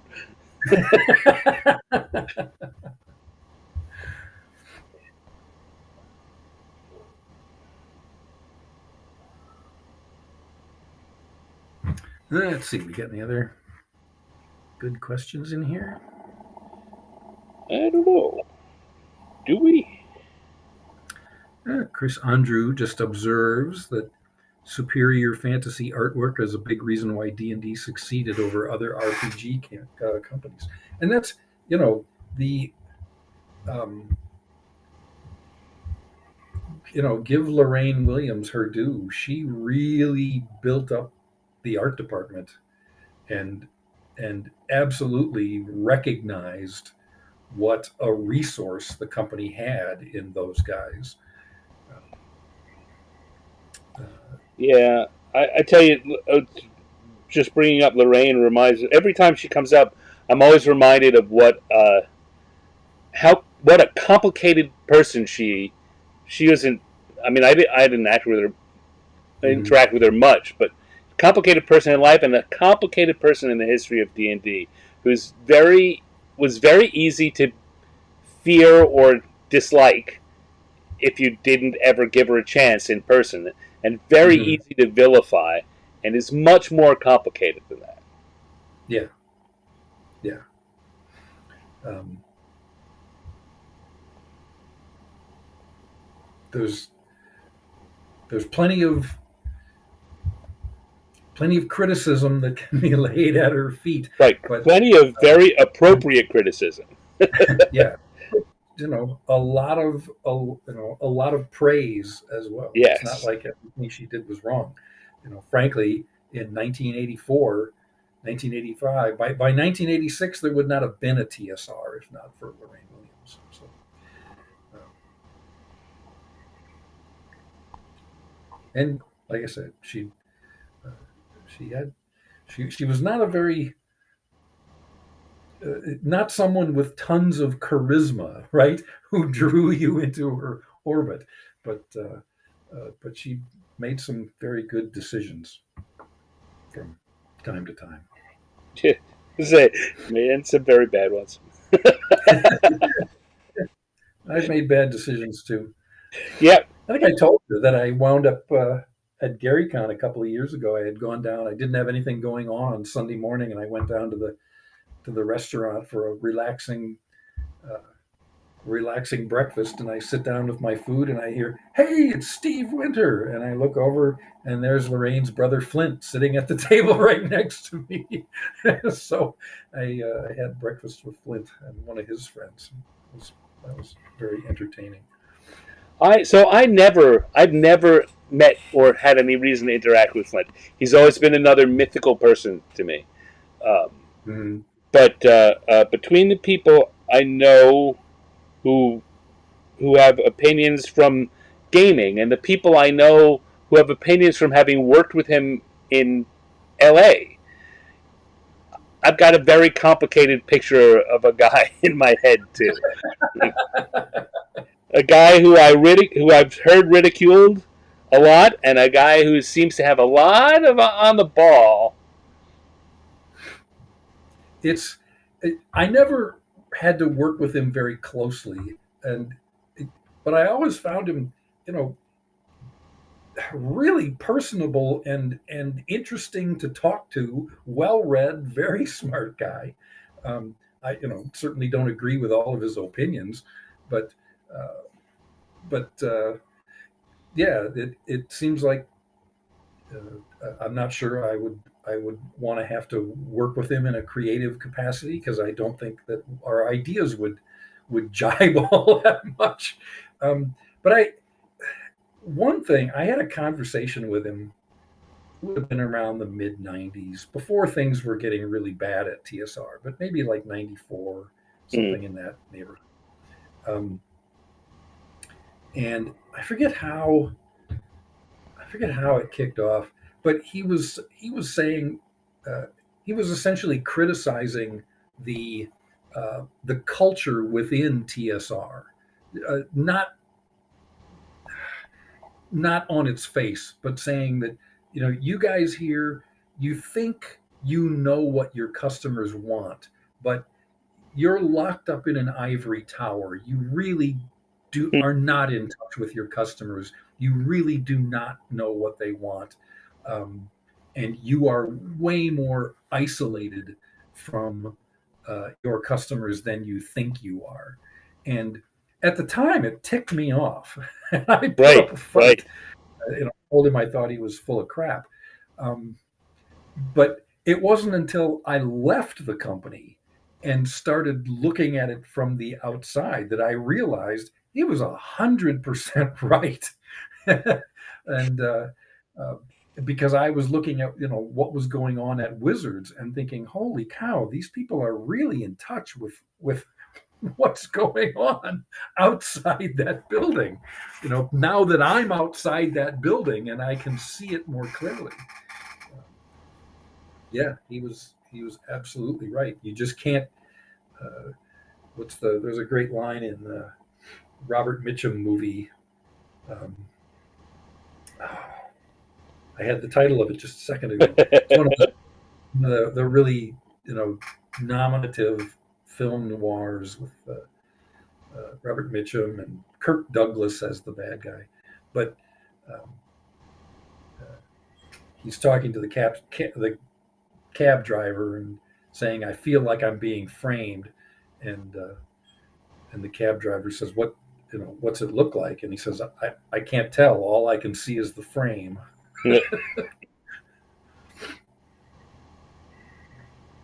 So yeah, when you're inside the picture, all you can see is the frame.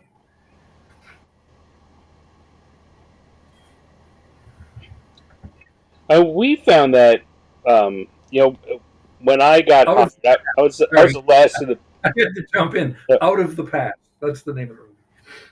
All right, Just came to me. Sorry. Go ahead. Now that's all that I've right. cut you off, I you well, I have the wanted I wanted to know. In the '90s, right? TSR was hiring people from other companies, and hmm there was a thing that uh, I certainly noticed when I got there, that the the people that had worked at other companies had some had less certainty or more openness to kind of not doing exactly what had come before than the people hmm who'd been in at TSR the whole time. And there's a lot of certain statements that were said to me that I was like, that's not what it ever looked like to me. Yeah, I have no doubt. I may have been one of the people making those statements. Not that I remember, but I mean, you might have been, but and very few of them, most of them in conversation, I would say, well, I did this, and I think that's what the people coming in from other companies really help to bring and loosen up. I think that's a lot of what some of the innovative things that happened towards the end of uh, Well, of late sure. I mean, Geneva and going forward. getting like even the things like the Dragonlance Fifth Age, right? Yeah. Or That thing. I'd been talking for years about doing a card-based version of AD&D, um, at least for essentially it was a deck of cards specifically for character generation, so that rather than rolling dice, you would you know you would draw some number of cards, and that would define your character, and character generation would be really fast. Uh, but that was considered too radical, yeah, to be put into production. um, yeah, the end. But then we all got the same myopia once we were sitting in TSR and Wizards long enough, I think that's, to an extent, you have to try hard to stay in touch. Oh yeah, yeah. And I mean, it certainly helped that we all had to go work, 32 hours or whatever it was at Gen Con, because you were forced into contact with the public whether you wanted it or not. Uh, but even that was, it's only 4 days a year. It's very limited. And in the pre-internet days, other than getting letters, um, you just didn't have a whole lot of contact. But we felt like we're some of the biggest fans of this game. We know what fans want because we know. But I think that the biggest mistakes I encountered were people who failed to recognize that the audience at that point, by the mid '90s, had grown so much that there was a lot of gamers out there making broad statements about gamers when what you were saying is the people who are currently playing D&D. Mm-hmm. Well, and even the one of the things that was abundantly clear when I was the social media manager for D&D at Wizards of the Coast was that it's really easy to make yourself believe that the people who post online in the forums, right, who are there every day expressing their opinions, that they are characteristic of all the customers, and they're not even remotely. The 95% of the customers aren't online. They're not reading blogs. They're not posting in forums. They're just playing D&D with their friends.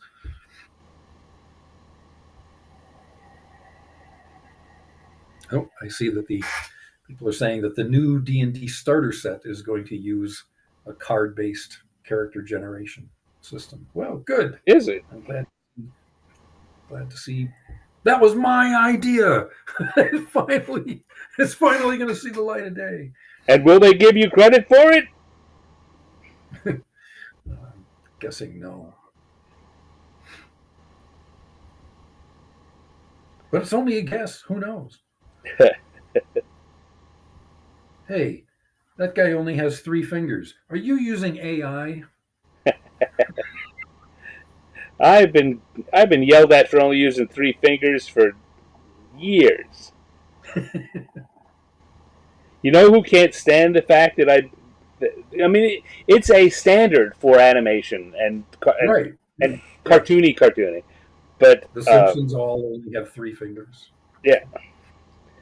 Ed Stark, whenever I draw things with 3 fingers, drives him nuts. Really? Why does he only have 3 fingers?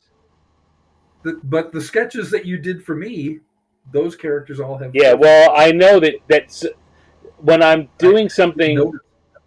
Yeah. Yeah, well, I go to a point. You got to draw for your audience, and a lot of people, particularly if you're drawing someone else's character, they don't think of them as 3-fingered people. They think of them as 5-fingered people. I'd have been fine with reduced numbers of fingers. Good to know.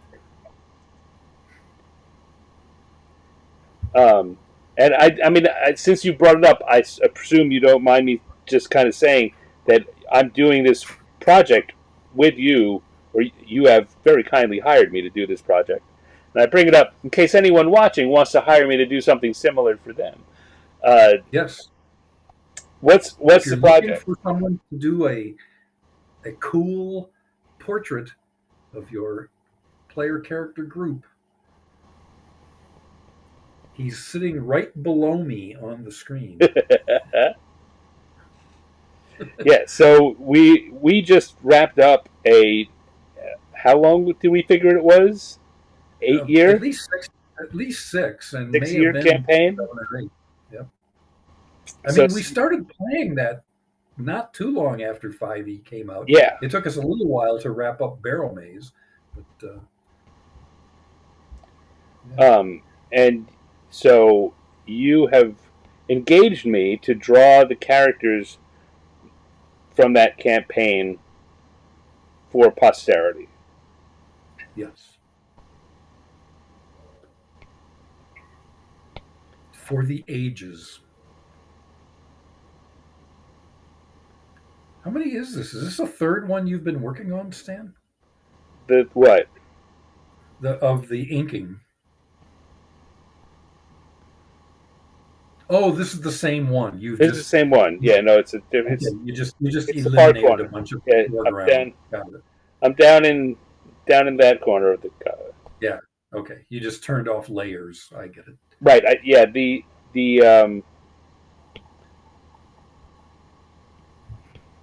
But so it's still the second one, isn't it? Because you were doing the. Of the layers, this is the. Um. No, but weren't you working on the like the player's handbook or the DMG earlier? This. No, I was working on the monster manual the whole time. Oh, okay. My mistake. Yeah.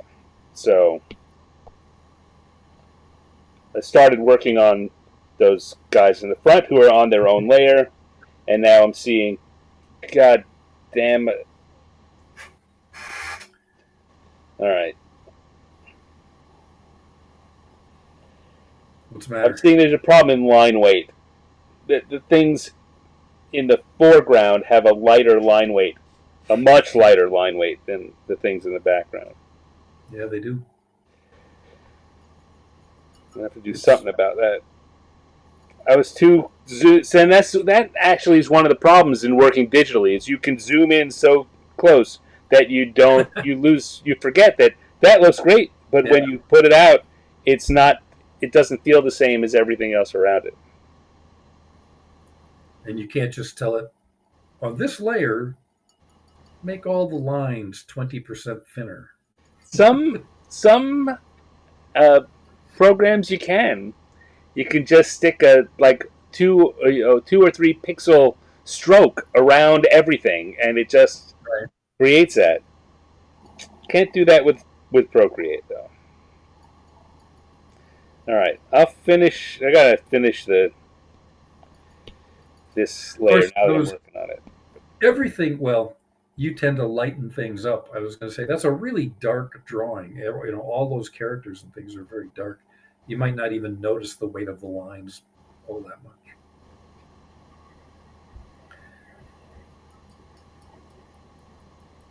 But if you're going to do all this cartooning, I guess you want it to be right. Yeah. I remember it was kind of a mind-blowing moment when I learned that the dark art outlines around cartoons are called cartooning. I was like, really? What a coincidence.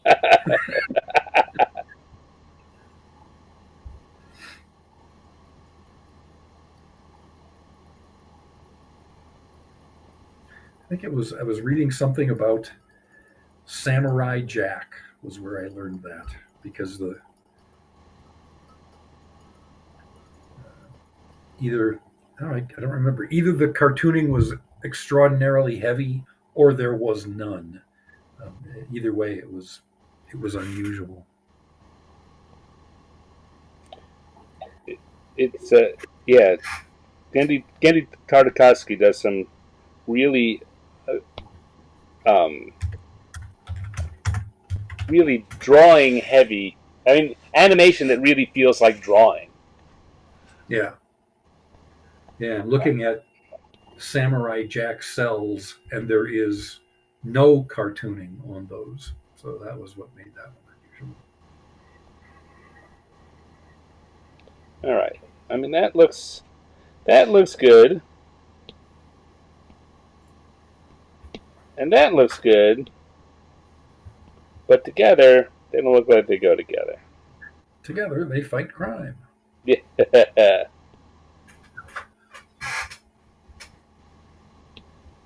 All right, but I mean, these things would be if you had a heavier line weight. Those things are so they'd get really too heavy. That yeah, kind of thing. it's a if you'll pardon You the look at her face, yeah. and it would be nothing but a black smear if you were using a heavier line. It is, if you'll pardon the expression, a fine line to walk. But if you see what I'm coming in here, and I'm just increasing the width of some of the lines to give it Okay. a weightier. All right, this is a real non sequitur. Um, for the audience, we have lunch at a local barbecue place every Wednesday, and this is happening on Wednesday. So we had lunch together today, and I noticed there was maybe I mean you would have been seeing them too. There was a man and a woman at a booth uh, right in front of our field of view, Mm.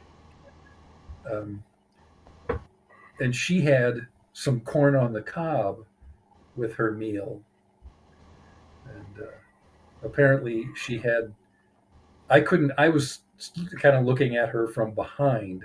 I couldn't see her face, but apparently, my assumption is she was wearing a lot of makeup, or not a lot of makeup, a lot of lipstick, because her corn on the cob was turning red as she was eating it.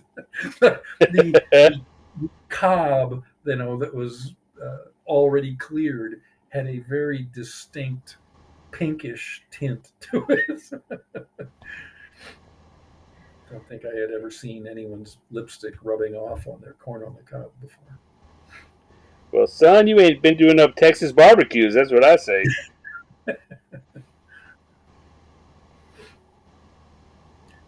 But I'm sure she was a lovely person.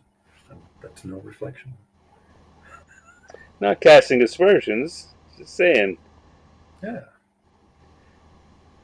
She could have saved herself some lipstick.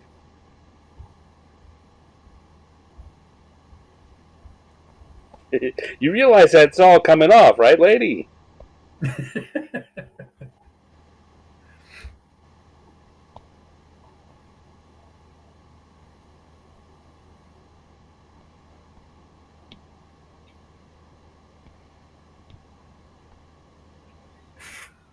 Yeah, so she looks a little better there.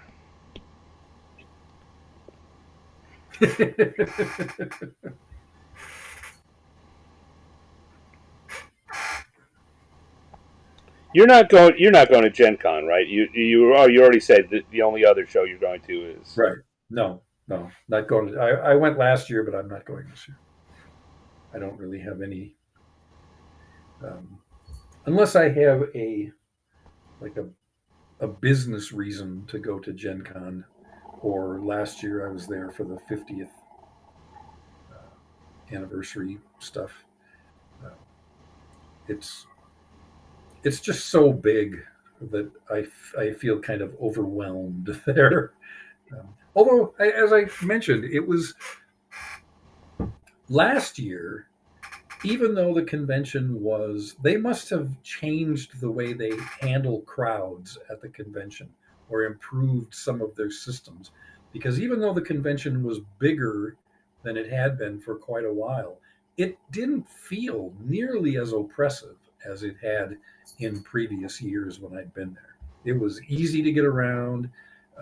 I don't know, the crowds everywhere just seemed very manageable, even though by all reports they were huge. So well, they still had the photo on day one of the fire hazard right outside the main door.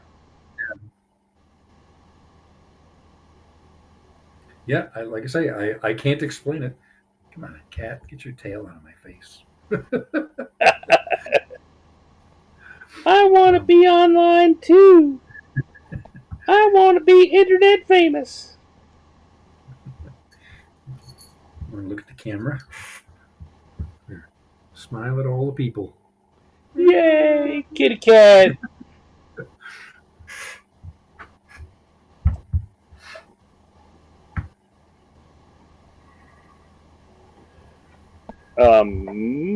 Yeah, there was something I was going to say, and I just forgot what it was.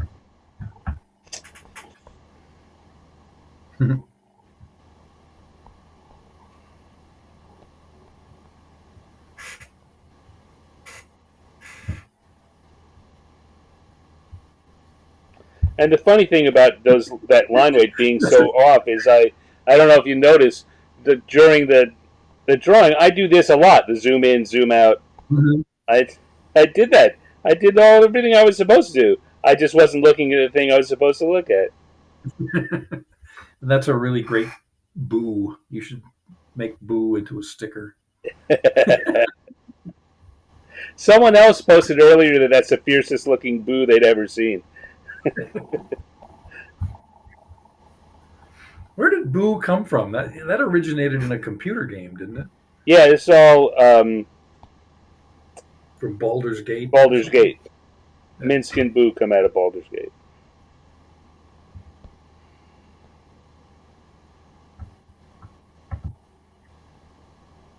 Did you read the D&D comics that were done about 10 years ago? Probably not. I'm guessing probably not. No. No. That Jim Zub did the writing for. Mm-hmm. They were a lot of them were being published the last time I was on contract. So I was getting copies of them as they came out. Okay. And he I think I was aware of them, but I don't know that I've ever even seen any of them. Well, he used Minsk and Boo as two of the main characters in it, and I only added to their legend. I got to meet and talk to him a few times while I was there. Super nice guy. He's doing Conan these days. Were those DC? Was that the company that did them, or no? I think it was IDW. Oh, okay. It was or Devil's Due, or it was one of the indie companies. Might have been IDW. Probably was IDW. No, I have to look at something.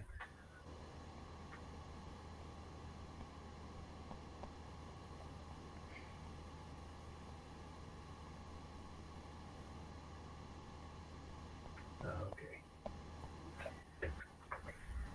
I was thinking, I have a bunch of old pulp magazines on the shelf over there, and a bunch of them have this little 3-letter tag at the top of the spine that I didn't know what it meant. And I had asked about it online, and I think it was, but it's ICD, not IDW. I think it was Jim Lauder identified that as, it's like International Comics Distributors or something like that. It was a big pulp distributor back in the day.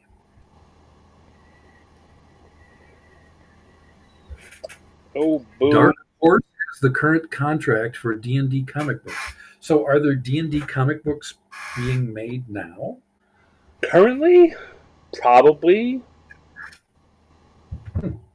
I would guess that there's something, but I've stopped going to the comic store. Everything I get is in graphic novel form.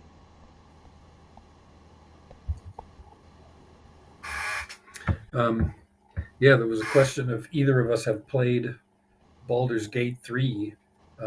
I suspect you have not. I know that I have not. I probably will at some point. Now that I finally, my current computer won't handle it, but I just recently got a subscription to GeForce Now, so and believe they have Baldur's Gate 3. So I'll probably get around to playing it here sometime. Certainly. I've not, but I was on contract while it was being worked on, so I was involved in some of the meetings leading up. Oh, okay. Yeah, one of the There we go. lead That's people better. was Lawrence Schick, who was at TSR when I started there and has been around this industry forever and knows more about role playing games than most people ever will. Lawrence is one of those people. You know what? I've never met Lawrence, but he's on my list to get on the show in the later this year if I can manage it. Oh, he would be a fantastic guest. Yeah, We'll have to work out the scheduling a little bit because he lives in Ireland now. But yeah, I don't think it. I think it'd probably be a recorded show. yeah, because he's not going to want to do it at No, 6 p.m. no. our time. That'll be 2 in the morning or something his time. But yeah, Lawrence would be a terrific guest. You want stories? He's got them. I do. I do.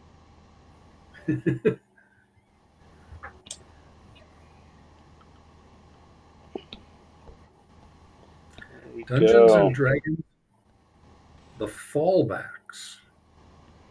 Apparently, is that a current D&D novel, Michael? Is that what you're saying? Or not novel, comic? Yeah, by Greg Pak, penciled by Wilton Santos, inked by Edvin Alves, colored by Paul Angelo, lettered by Nate Picos. Oh, I Nate. don't know any of those.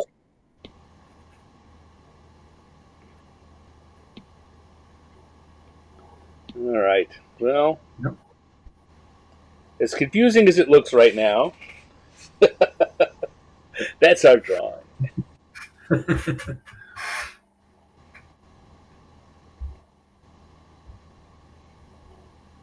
That is a big beholder. It is. It's a big damn beholder. And what this tentacle, I'm pointing at my screen, this tentacle in the lower left is just kind of coming out of nowhere, isn't it? Oh, Yeah, there's one. it's going to be in the background. Okay. So, hey, one of the things I'm almost we don't even know what those are. They're just they're just tentacles reaching out of nowhere. Yep. And I didn't even include the things in the front. What the hell are those? Oh yeah, there's a whole nother story going on down there. There's some goblins screaming. Oh, that's a mimic. Look, there's a mimic just hopping around, wiggling its tongue. Yeah. Don't forget me. Yeah, that's a. There's got a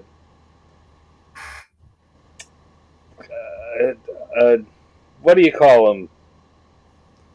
The cats with the tentacles on their backs. Displacer beast. Displacer beast. This is Displacer beast down here. Not quite sure what this thing is here. Looks like a. Oh, it's an ogre. I was going to say, it looks like an ogre. Yeah. I was not seeing the negative space correctly.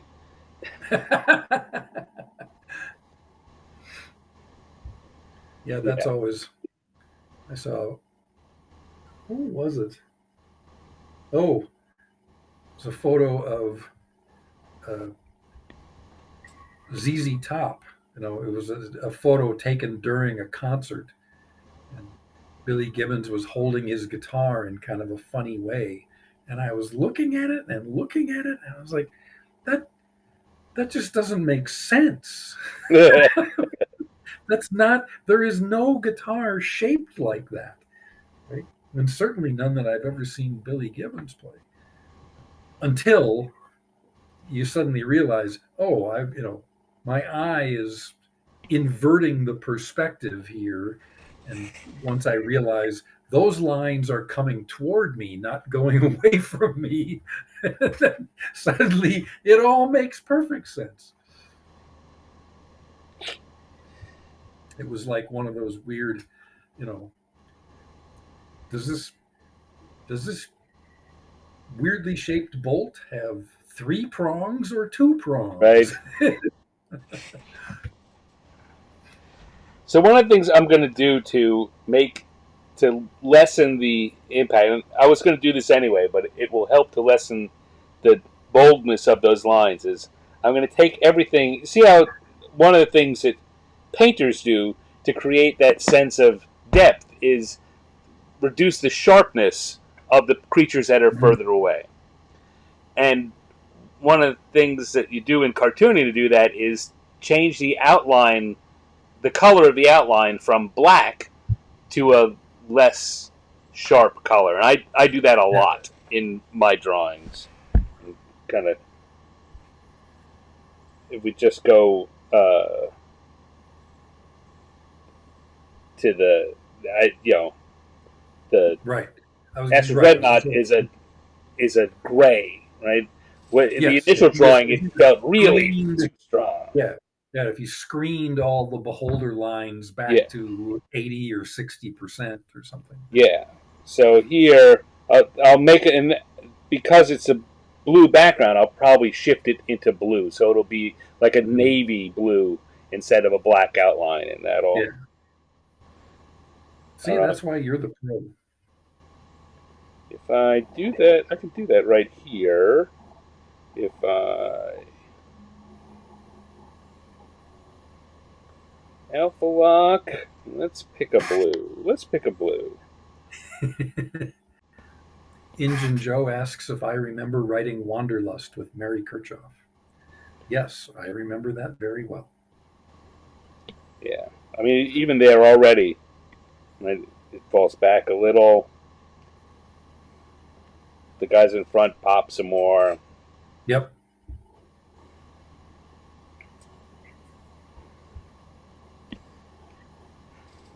You should arrange it so that the beholder is way in the background, but so that his tongue is actually over the top of Mint's head.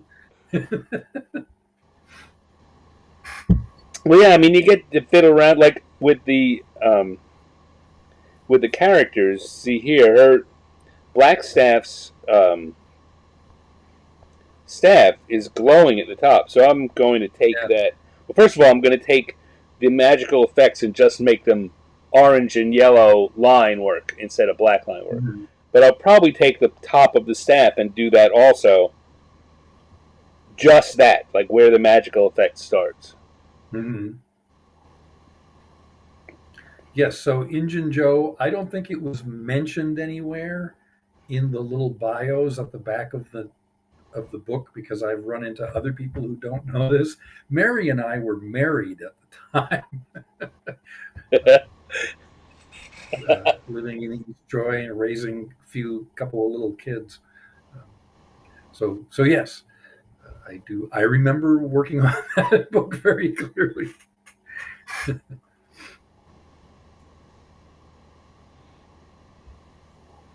All right. Well, Steve, you have very kindly been here hanging out with me for 2.5 hours.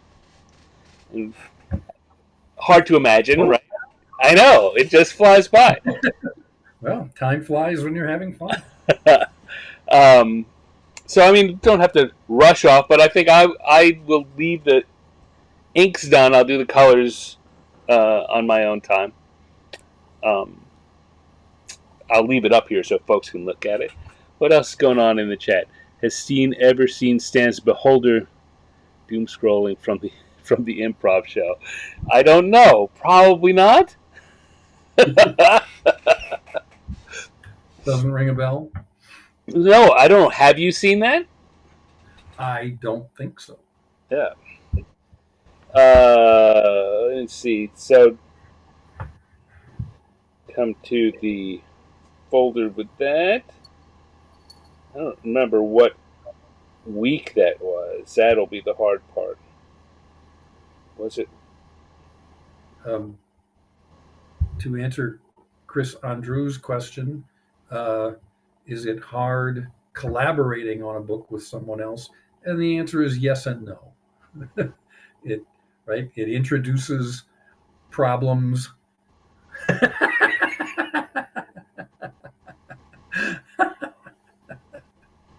I think he's disintegrating one of the phones.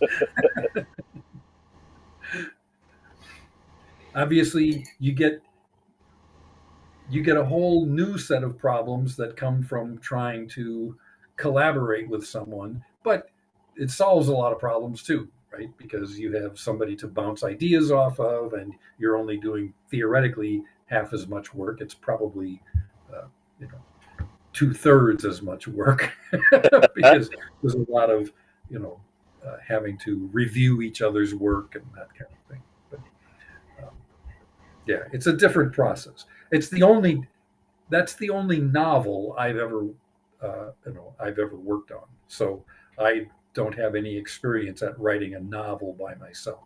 But pretty much every RPG product I've worked on is a collaborative process of some kind.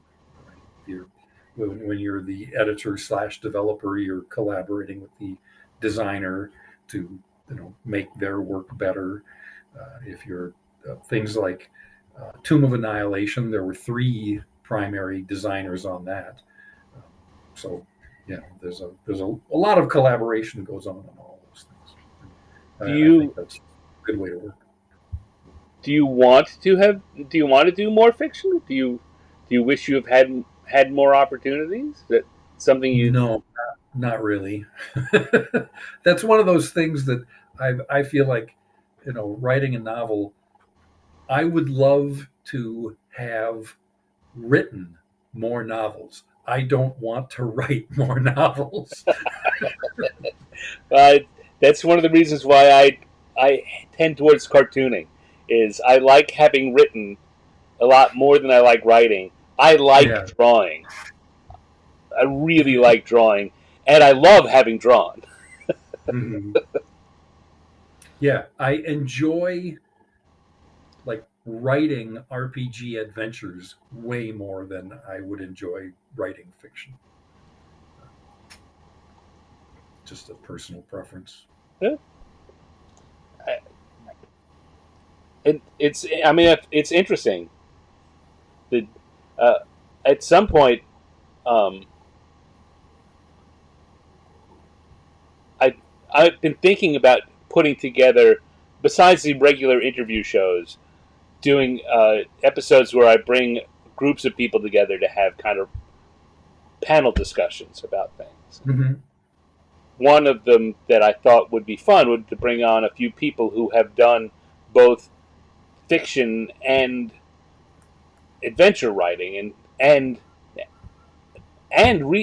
background like our source book writing, and what the difference is and what you're doing in those 3 different kinds of writing. That would be a good conversation. I'm sure lots of people would love to hear that. You should do that, Stan. Maybe I will. Maybe. Just got to find In your some people who do. Where am I going to find people who know those things? in your copious free time, put that together.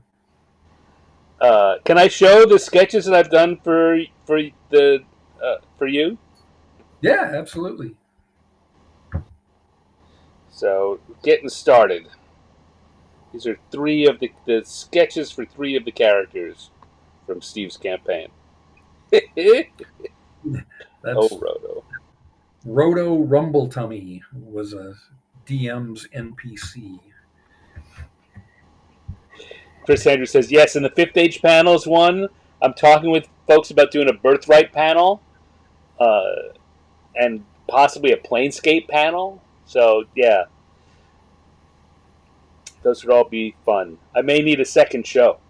I may need a panel show to go along with my cartooning show.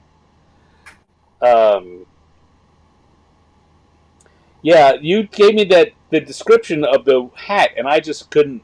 I'm glad you didn't see it, because the first sketch I had one of those, like the wool caps like Jeff wears, a little flat cap.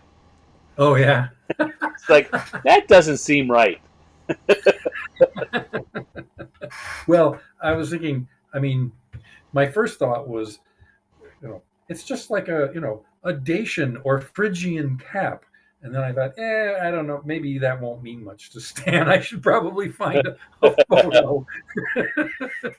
I'd have gone and looked those up. And this is Dash, our very, very gung ho rogue. Yes, for people which would be everyone watching who don't know, Dash was consistently played where he would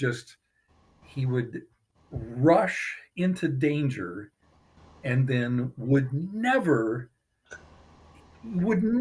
say, I could use some healing. Anytime it came up, the cleric was like, does anybody need healing? And everybody knows Dash has been getting hit over and over and over. And he just be like, I think I'm okay. As the GM, we're playing on Roll20. I can look at his character sheet and I can see Dash has 5 hit points left. And the other players pretty quickly learned, if any healing is being given out, make sure Dash gets some, because he's going to be in way worse shape than he will admit to. It's clearly Michael has been taking notes about things I've mused, because he says, I've talked about doing panels about the periodicals team and the book department.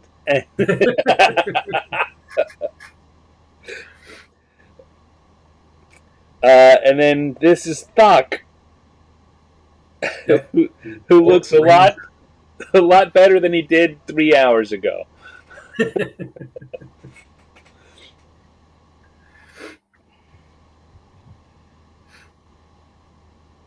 Yeah.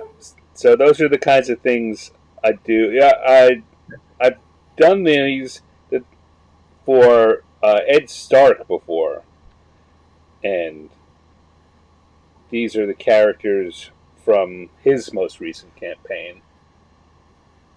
Yeah, his bunch of characters have, to some extent, I thought those are a weirder bunch of characters. Yeah. Than ours.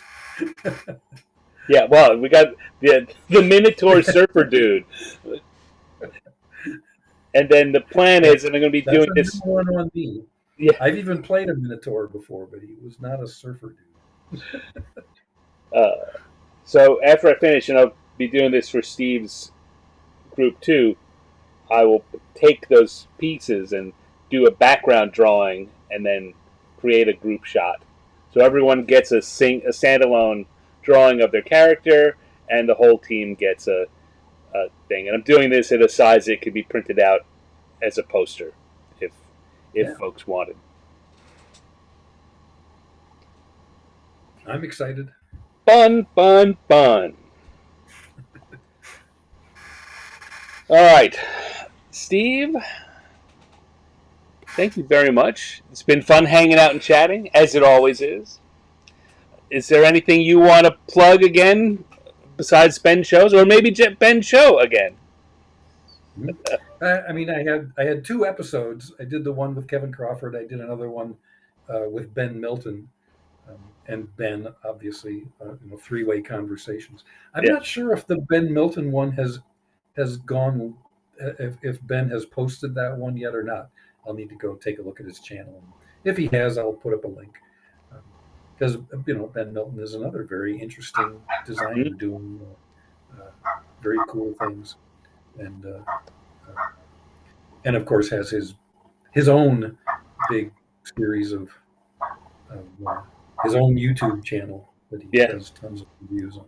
So, is that a dog barking in the background there at your place? It is. I live right. So I do this right next to one window, and out the window is a dog park. Oh, yeah, you mentioned that. But I think we've been lucky that for the last 2.5 hours there has been no barking. All right. Well, it sounds like it's over. Well, then that's as good a reason as any. Hold on, Steve. I'll do an outro, and then you and I can say good night. But thank you very much for being here. Does everyone give a big hand to Steve Winter?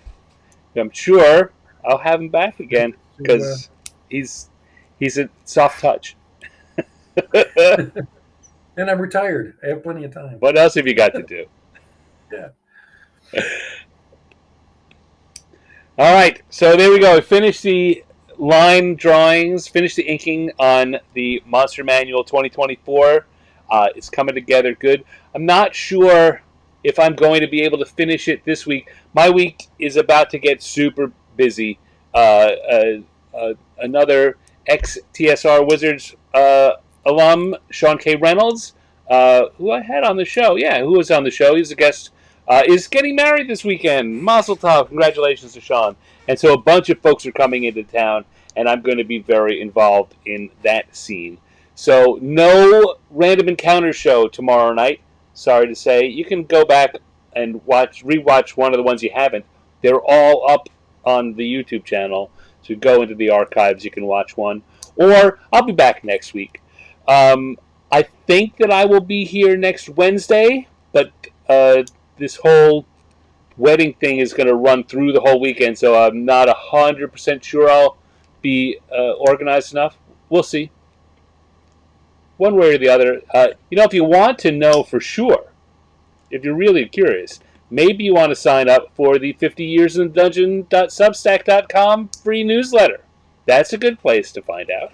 I let you know ahead of time what all the plans are, and you will be the first to see the finished version of this drawing. When it's done, I post it for the people in the newsletter to see, and they get exclusive access to it for about a week or 10 days before I release it to the world.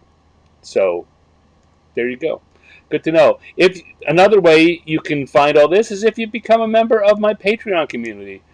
There's free options, which give you, some access, and then paid options, which give you more access, and sometimes physical rewards like stickers and other nice things. So maybe check those out. Please, and thank you. Thank you to Steve Winter for coming and hanging out with me. Had a very good time. Thank you all for coming and hanging out with us. Always good. You had some good questions in the chat. I will be back probably next week sometime. Till then, take care.